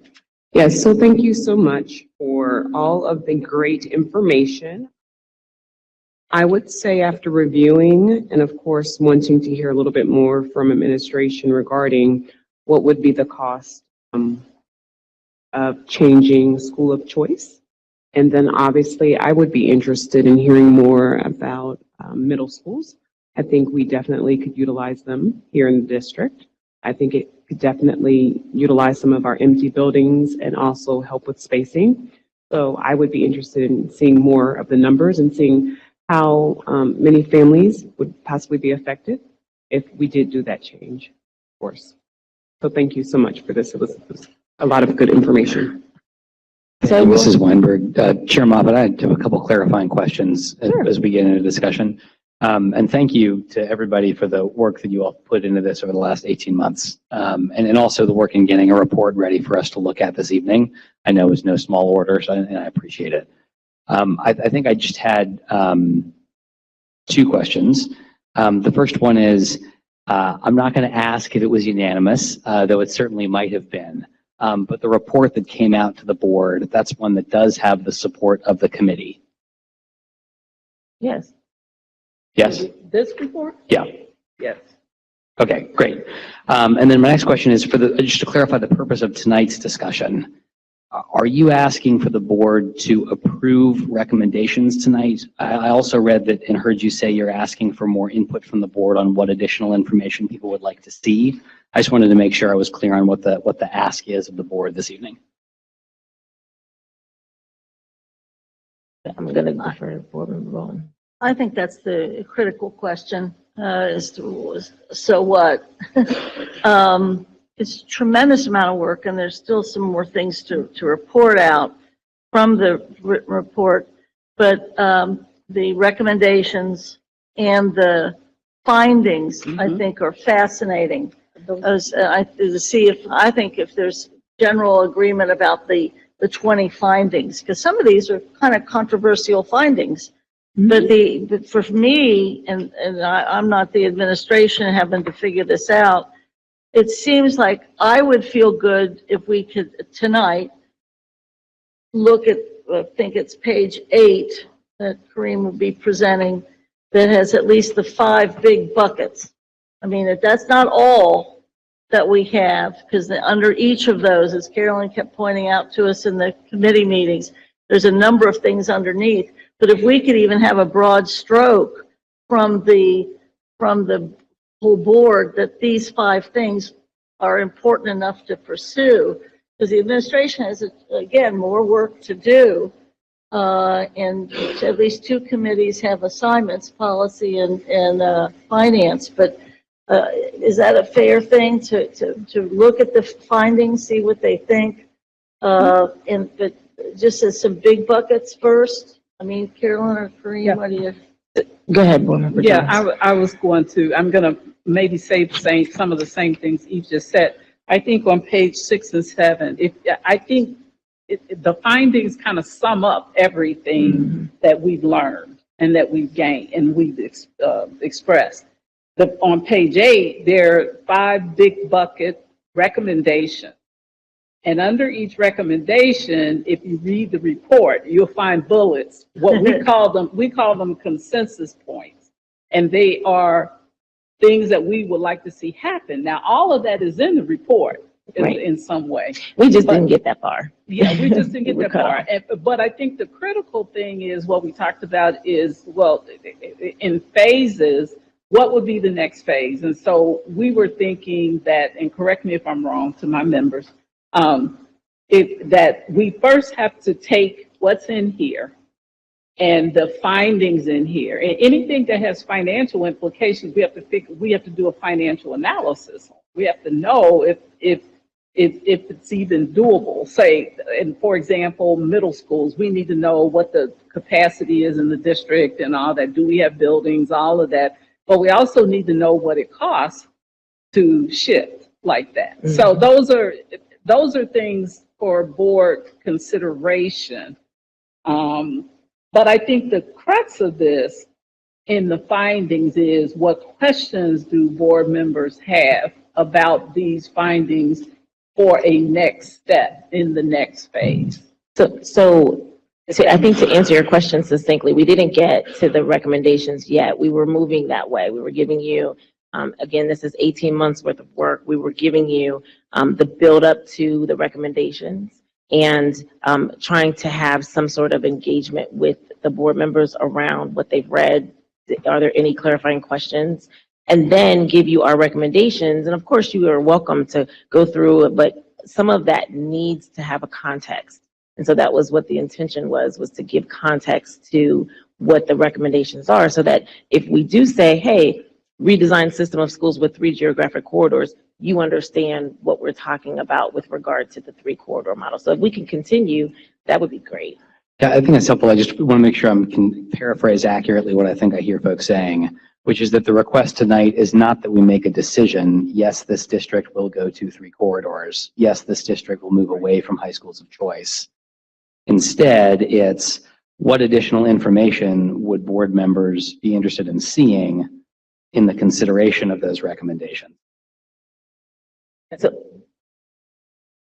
So I think that what I heard is that we would like for the district, for the board members to agree that these should be that we agree that these are recommendations. And do you all have any questions or concerns about these being recommendations?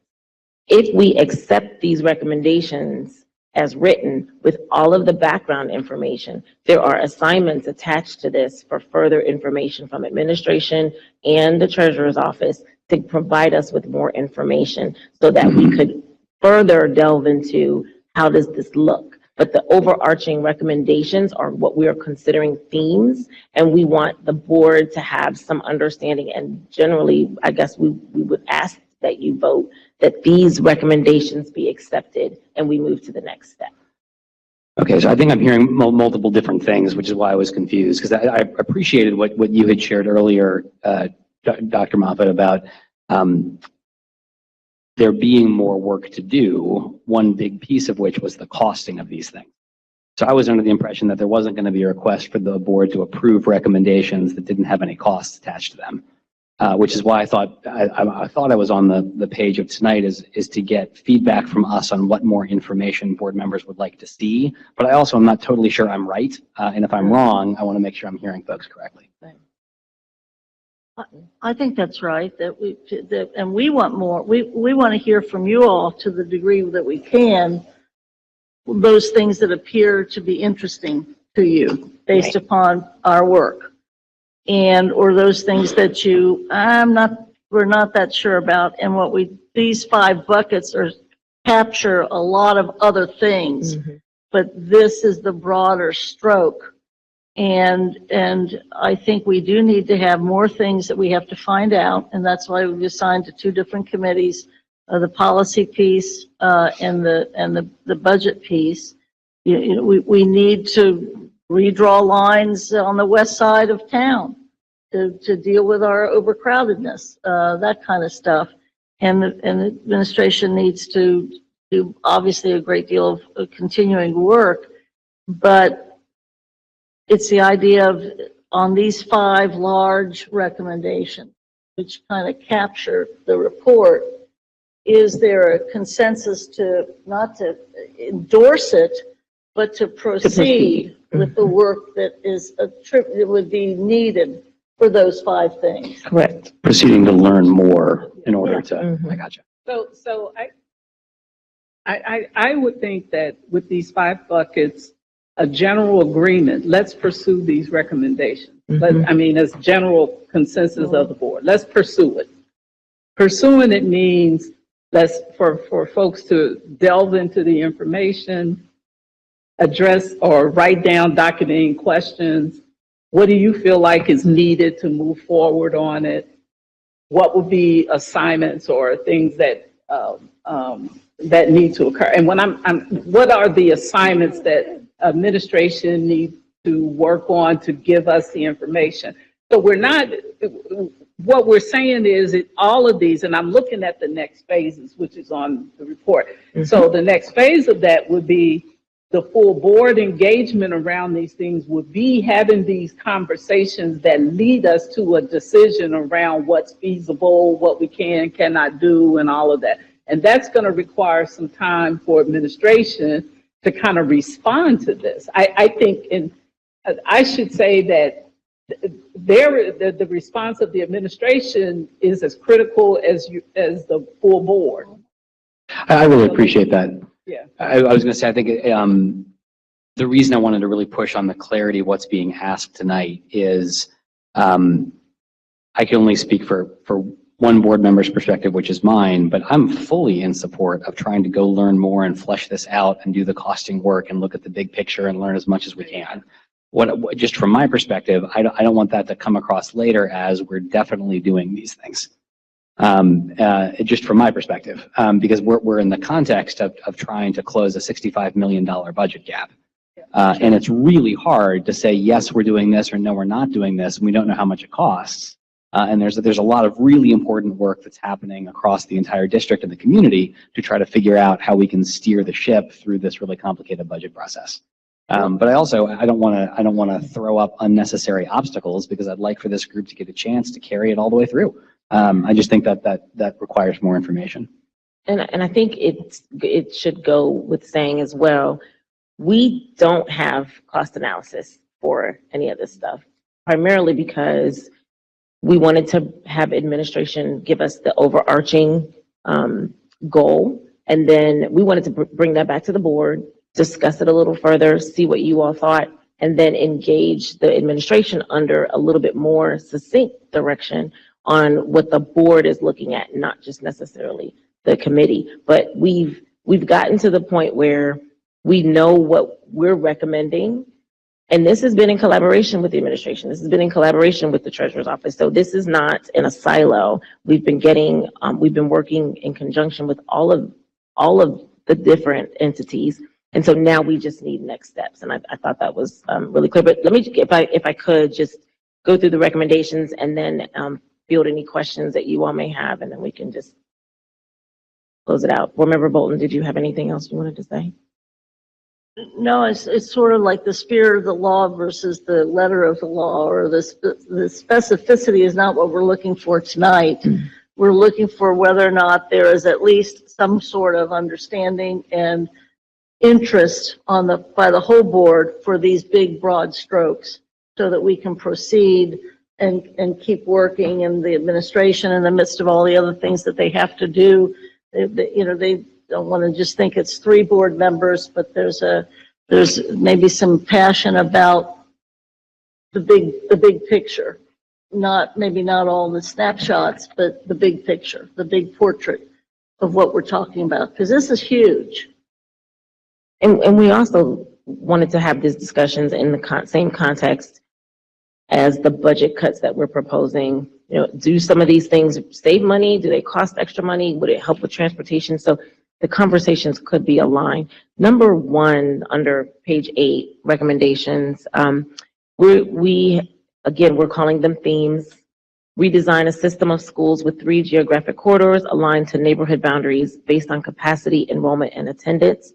Again, the link is there for the program audit that was conducted and presented to us, in addition to the program implementation and design equity audit. Number 2, analyze and strengthen program focus to achieve equitable accessibility within each corridor. We know that there is not a K through 12 in the central corridor. And again, there's the link to the instructional equity audit. So that would be one thing to consider, that there is not a K through 12 in the central. Number 3, create improved ease of access that provides transportation within each corridor, resulting in reduced transportation costs across the district. We were thinking that the middle school options may provide that, but we, again, don't have the cost analysis. Number 4, establish a system continuum across all corridors that allows for creation of middle schools. We were suggesting 6 through 8, but again, it could be that 5 through 8 model. What do both of them look like? And then number 5, reevaluate policies and procedures regarding high schools of choice. So those are our buckets. If you were to go back and look at all of the findings, that was given by the community, that was given by the board members, that was, some of that was by administration. We came up with those 5 themes, and everything, all of our findings, all of our consensus points fall within one of those 5 buckets, if not more. Were there any questions?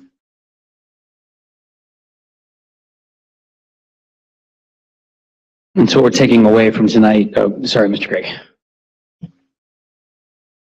So I don't necessarily have, well, I have one question and then I have just kind of one other general thought, but I think my question with regards to the idea of, and I heard a lot of discussion around that movement from magnet and neighborhood kind of decision-making process, though, is that we do have certain things that are program requirements of schools with regards to like things for that they're eligible for as a result of, like, so if we attach Montessori to your ability to go to high school, Montessori is attached to your ability to go, you know, you haven't gone through elementary Montessori or things like that that we have in there, or access to transportation for certain programming that we haven't yet leveled out across the district.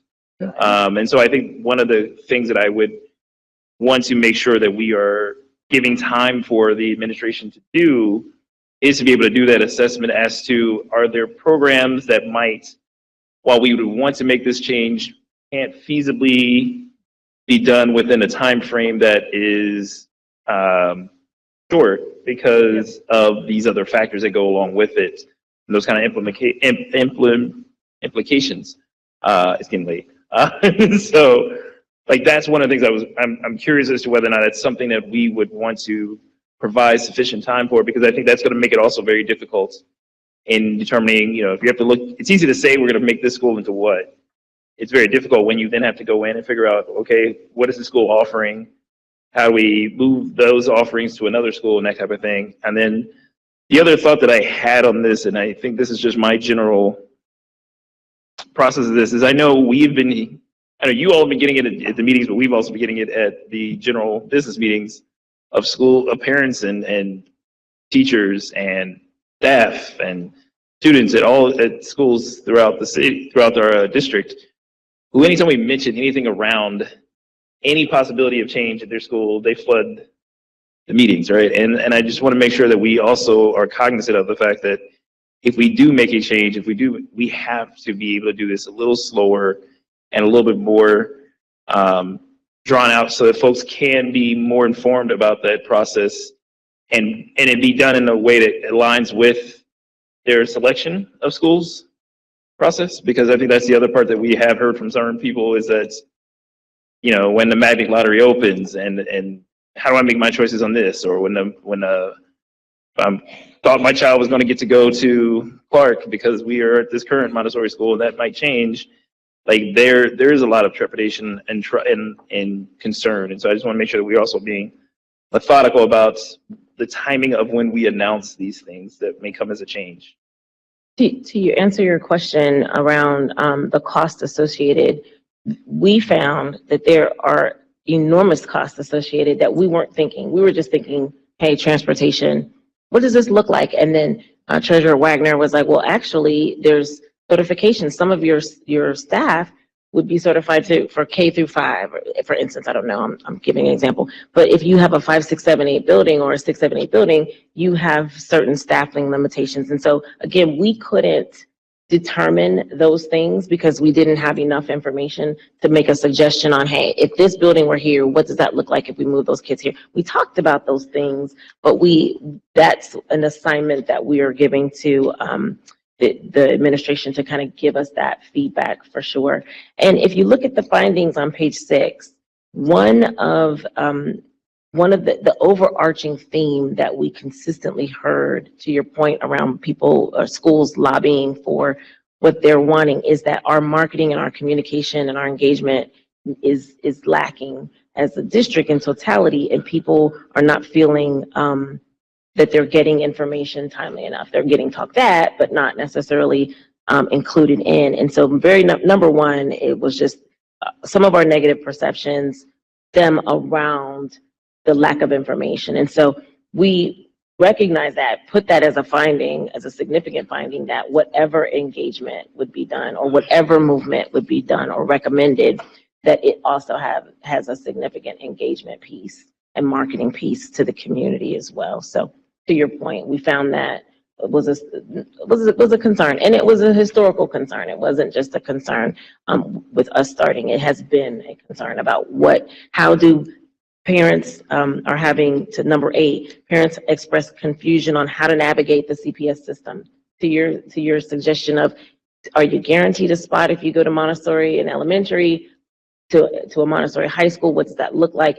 Again, we had a realtor come and share with us that in new families that come to our district, it's very difficult to market CPS because she doesn't understand how to navigate the system effectively, and that's one thing that she's heard as well. So definitely would suggest putting those things there. Board Member Bolton, you had something to add? Well, I think the timing piece is part of it, which we kind of alluded to at the very beginning. Also, how do you grandfather? The practicality with the vision, how do you carry that out? But I also think that this was unwise. All the work that the administration did on all of this, whether it's facilities or whether it's the audit, the instructional audit, we wouldn't be in a position to tell the administration now, these 3 people at this committee have now decided we'd like you to do this. We had to be able to bring this back to y'all to see if you're going to say, oh no, this stinks, we hate it, forget it, which we know you're not going to, because we'll be very upset. But the degree to move forward, we needed some sort of consensus and consent from the board to even ask the administration to start thinking about some of these bigger things and the timing of it and how it fits. Although some of this can and should try to impact next year, and even some parts that might be minor. And then it also parallels the strategic plan that we have, and it is about changing the way we do business and organizing our district.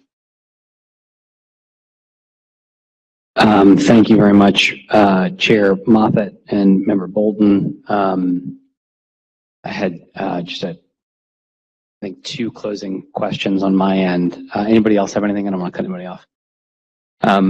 So I think, Member Bolton, I just heard you say it was important to hear from the board whether or not there was even interest in any of this before asking the administration to do things. Yes. I think what I want to say from my part is I actually can't offer an opinion on that absent some additional information. And again, I'm not speaking for anybody other than me, but I think I'm very interested in the costs, and I would like to see that information come back. And I think I'll be able to share my perspective when there's that information that's associated with it. And I don't want to speak for anybody else, but I wanted to make sure I was clear on that piece. I think the other question I wanted to ask was, I want to be thoughtful about how I say this because I don't want it to come across as anything other than appreciation for the hard work the group has done. It's also true that most ad hoc committees don't last for more than a year, and we're going on 1.5 years. And one of the pieces I have to get out to you all soon is the committee request sheet for next year. And I think it will be mostly the same as in years past. I think we have a couple of opportunities to strengthen it a little bit. But it would seem just strange not to have a sunset date on it if we put it out there again. Because this would be the 3rd year that there is an ad hoc committee, which certainly starts to feel like a standing committee. So what I'd like to be able to do is let this committee finish the work that it's doing, but I'd like there to be a date certain by which that will come to an end. I had thought some months ago that would be this evening, though I certainly understand why there is more work to do because there's all the costing that needs to happen. So I think my last question for you all is, as we put this form together and Pat and Phyllis send it out to everybody, can we put a date by which we will commit to making sure that the final recommendations with costs are in place so that we can then, keep the ad hoc committee an ad hoc committee? I would propose something like, 2 months into the next year. Shorter. If we could get the information, sure.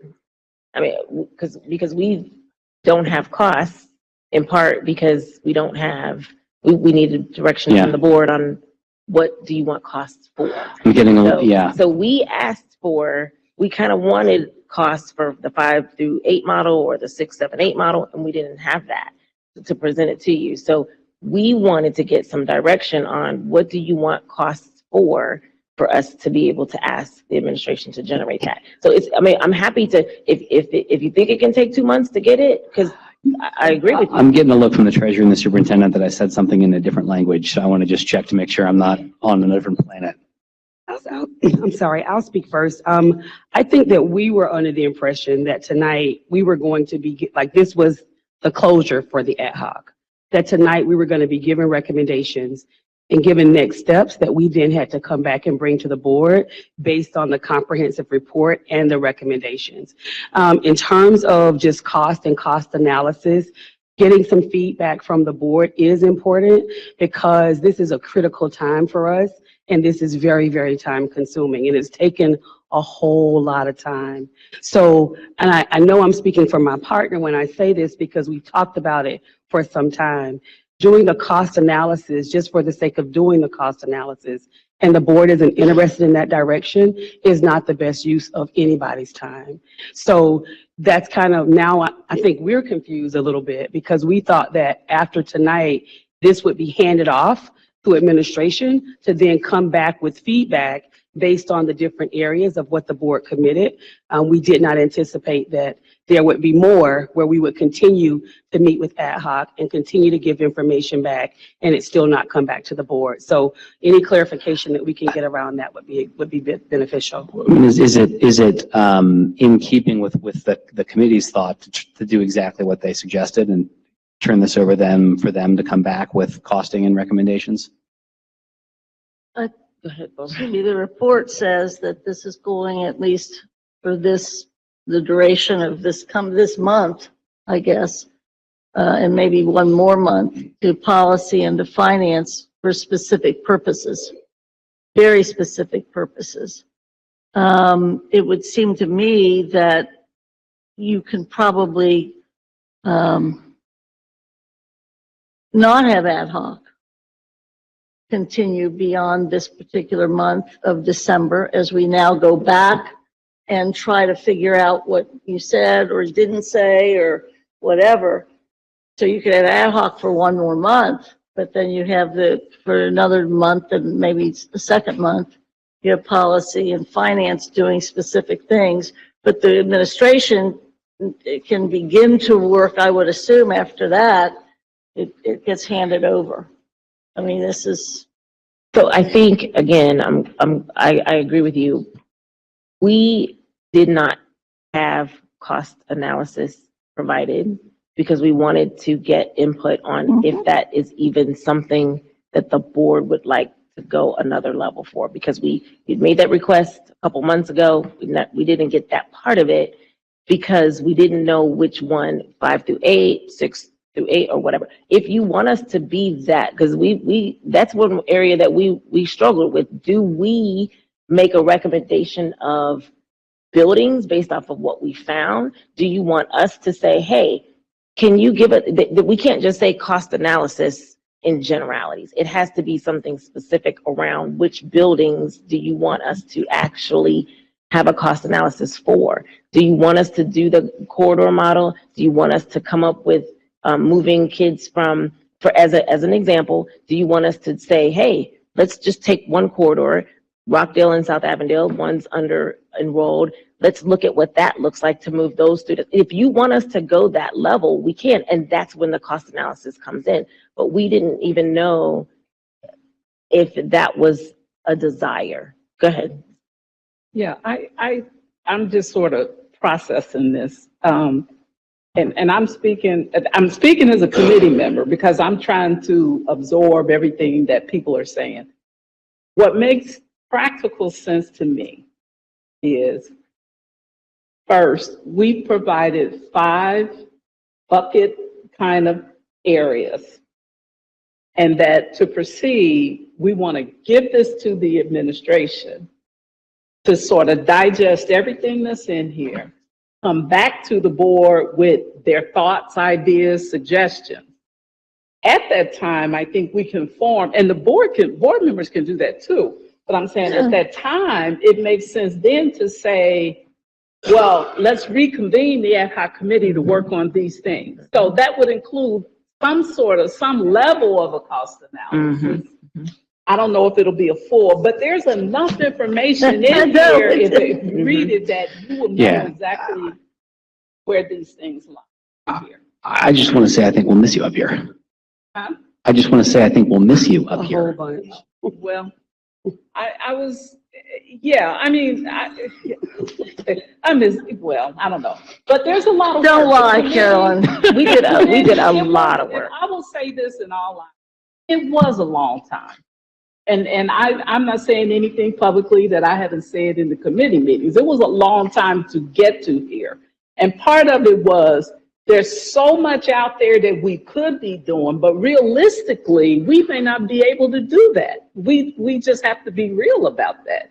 We may not be able to do all this, but we got to do something. We've been working on the boundary situation for such a long time, and it hasn't 6 been years. Yeah, it hasn't been followed through. But it makes sense to me to have our administration take a really good look at it. So Go through it with a fine-tooth comb, call members, ask questions, they have discussions. at Can you board meetings. repeat what you said at the very beginning, what you started to say? Because you had sort of an outline of what. I just How- said, we take this, Five because to I'm looking five. at the second page, and the second Mhm. page is full board engagement and board administration collaboration. So Right. to me, the It's all second there. phase is, take this report, let administration digest it. There's a lot of things in here to digest. Look at those 5 bucket areas that Dr. Moffitt sort of summarized, and come back and say, this is feasible, this isn't, let's talk about this, this is That's what what I this thought. costs. With the and cost all of that. analysis that we've asked for, but give us that level of Yeah. detail that we've Right, been yeah, asking so for. we need that, come back to the board. You may even want to come back with some concrete recommendations. Mhm. I also think what Ms. Bolton said about policy and policy committee looking at something, there's some things that we could do right away. That's right. In terms of policy implications, that we don't have to change a building or move in or Right. move out or any of that. Right. Things about magnet process, all that, some of that can be, at least the discussion can begin on that now. So, And thank you. Okay. And thank you. And the superintendent had a question too. That statement is aligned with what I thought. So it sounds like, because that's what I thought I heard throughout the process. So just to make sure that I'm clear on next steps, we take the information and there's a lot of information here, but really focusing on the bucketed recommendations and then using the background information that's included for context. yes. Take that information and then prepare a response to the recommendations based on additional research, additional information, and the cost analysis that Board Member Moffitt referenced. And then we bring that back at some time certain to present to the board. And then the board determines whether or not there's a reconvening of the ad hoc committee based on that, or whether or not it's going to be dealt with Yeah. by working Yeah, through the that's entire it. board. Yeah. I think that's what I'm hearing. Okay, Yeah, great. the consensus that we're reaching tonight is that the full board agrees to pursue the 5 recommendations as written. I think that's what I said. Yeah. They don't endorse them, Right, but they agree To pursue them. to pursue. We agree to give them to the administration. If I could only add one more thing though, because I think Board Member Craig, Vice President Craig actually referenced this, and I just want to reiterate it. And usually Dr. Moffitt is the one that says this when we're having these kind of meetings. But for the people that are watching that will call us tomorrow to begin to say that we are changing Walnut, or we're changing SCPA, or we're changing Clark, right now we're talking about recommendations for our non-dedicated high schools, as I understand it right now. So is that correct or that's incorrect? Because I know that people are watching this and they will start with the telephone calls tomorrow. Part of this report, that we didn't report out tonight, but we probably should, that there are as many things that don't change as there are Thank suggestions you. that does change. And I think, It's on page, is it page it's on page 7. 7? As many changes as have been suggested or recommended, there are an equal number of suggestions or recommendations that suggest no change at all. And this is not a complete list, because we didn't list all of the neighborhood schools that probably would not change. But this is at least as a beginning, and the chair put those together, and I think that's great, because you've got the dedicated, you've got Walnut, you've got SCPA, you got great, the K-12 buildings, Montessori grade structures don't change, the K-8s don't necessarily change, so that's very important. And all this is merely recommendations and research. Nobody's deciding anything tonight except whether or not. Yeah. Yeah, we had to constantly at our committee meetings, when community people would come, they get worked up about it. We had to constantly reinforce that we're just talking about this stuff, but I think it does get magnified when we're in this setting. Correct. And it gets out there, so the seats are going to be filled. And we talked about how messaging is important. The messaging, we constantly have to stay in front of the messaging so that people aren't misinterpreting where we are. And what is the timeline for us to come back with a response? That's a good question. I was getting ready to say that I don't know, are we suggesting that we sunset with the potential to come back, that we sunset now, or that we sunset after we have, that the administration present them back to the committee, and then, what are we suggesting? I thought the question was about the timeline for coming back with the recommendations from the administration, or was the question about the timeline of the committee? I may have misheard. Recommendations with the administration. You heard recommendations from the administration? My question Her question was sunset. Two questions. I would say sunset now, while the administration works on it. And then when they come back with recommendations, there could be discussion about reconvening ad hoc if that's needed at that time.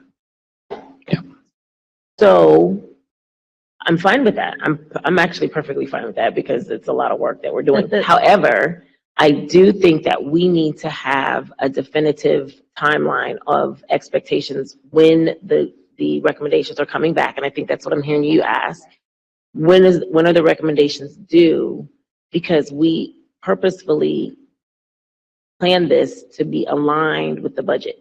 To be aligned. So all of these things need to happen. It doesn't need to be, hey, we'll come back in the spring when we have more time. It needs to be a short window. And then is that report to the full budget?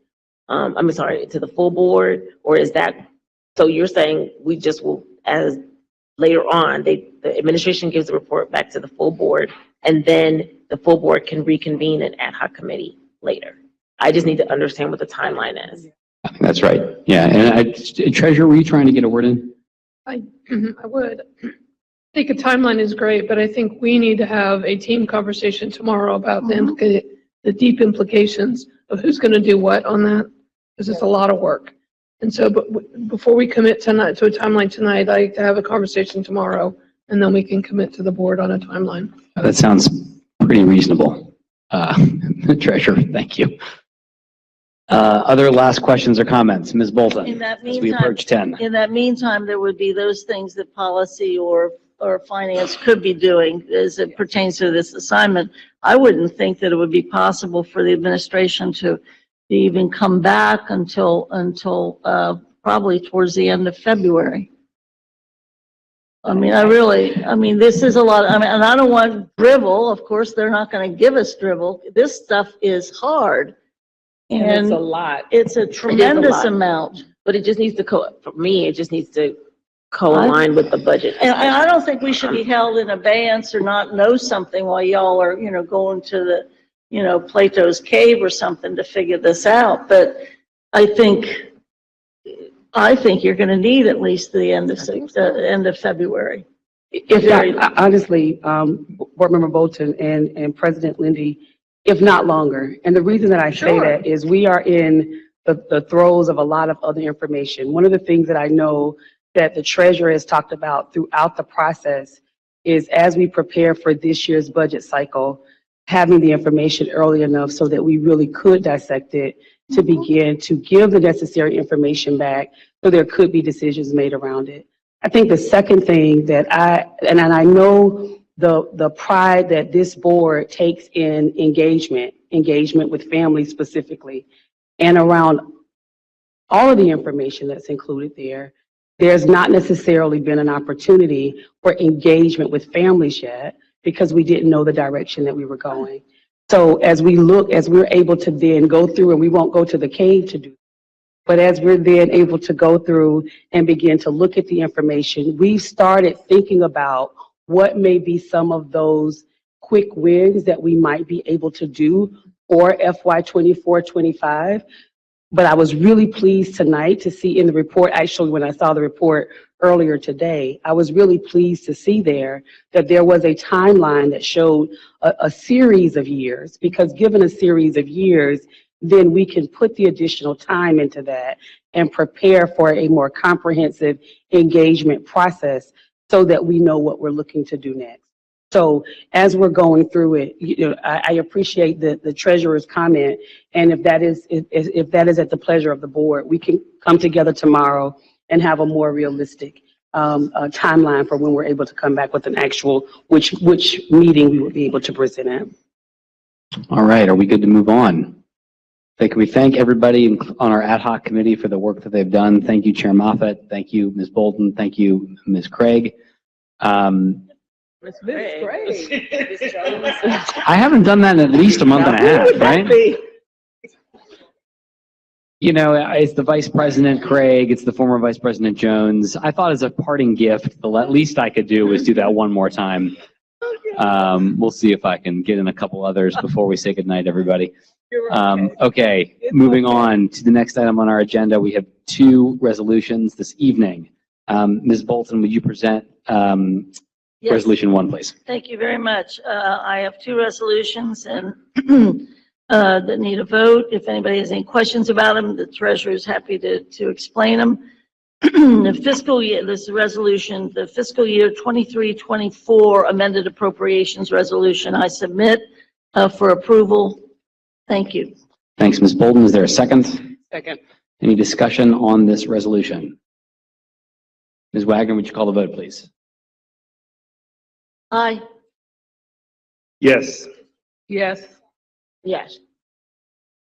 Yes. Mary? I said yes.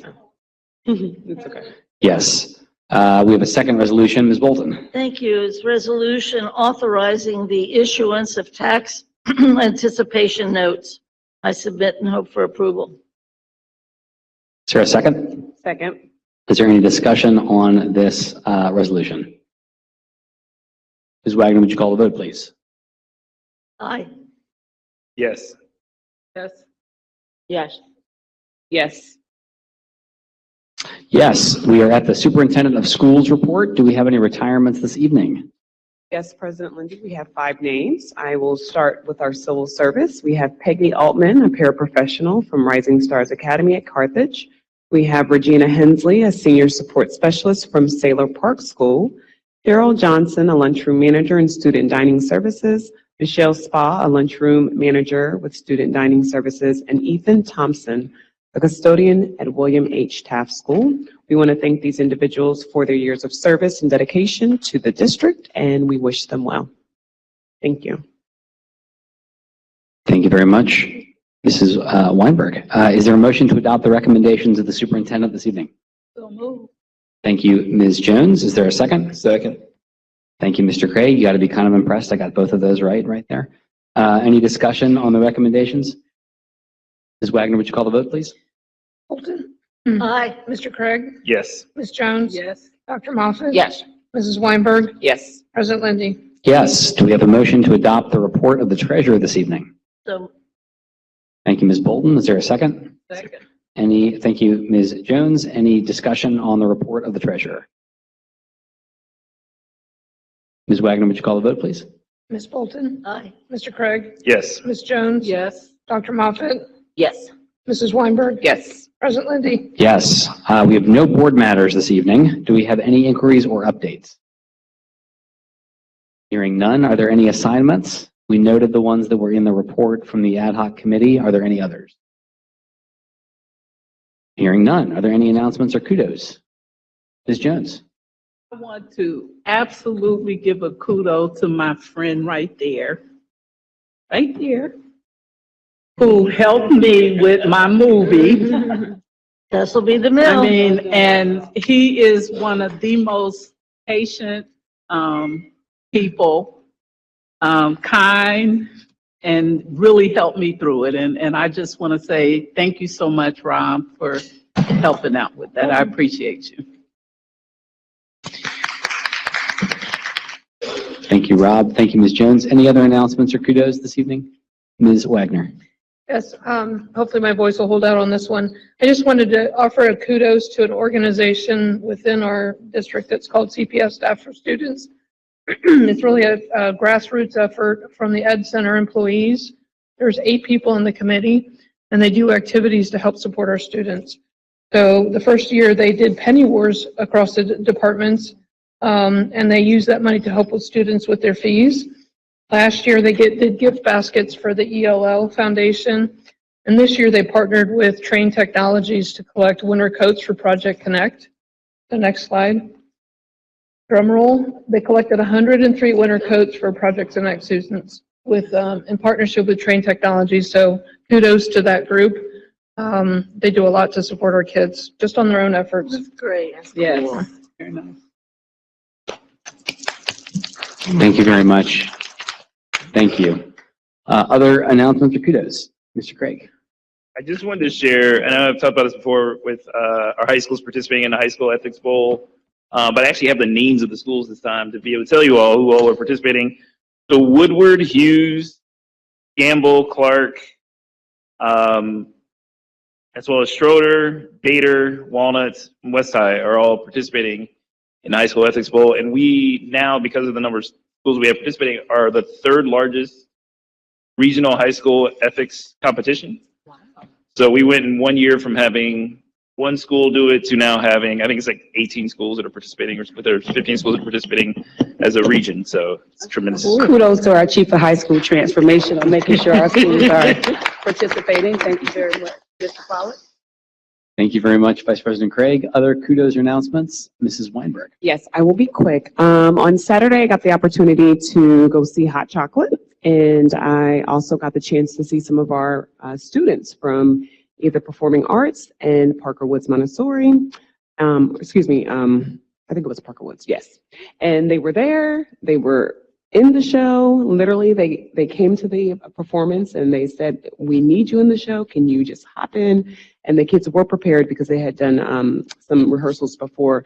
But it was an amazing opportunity to see these students shine, and they were so excited to be there. So I felt good being there and being able to support, not as a board member, but as a parent that took my 2 children. So check it out if you didn't get a chance.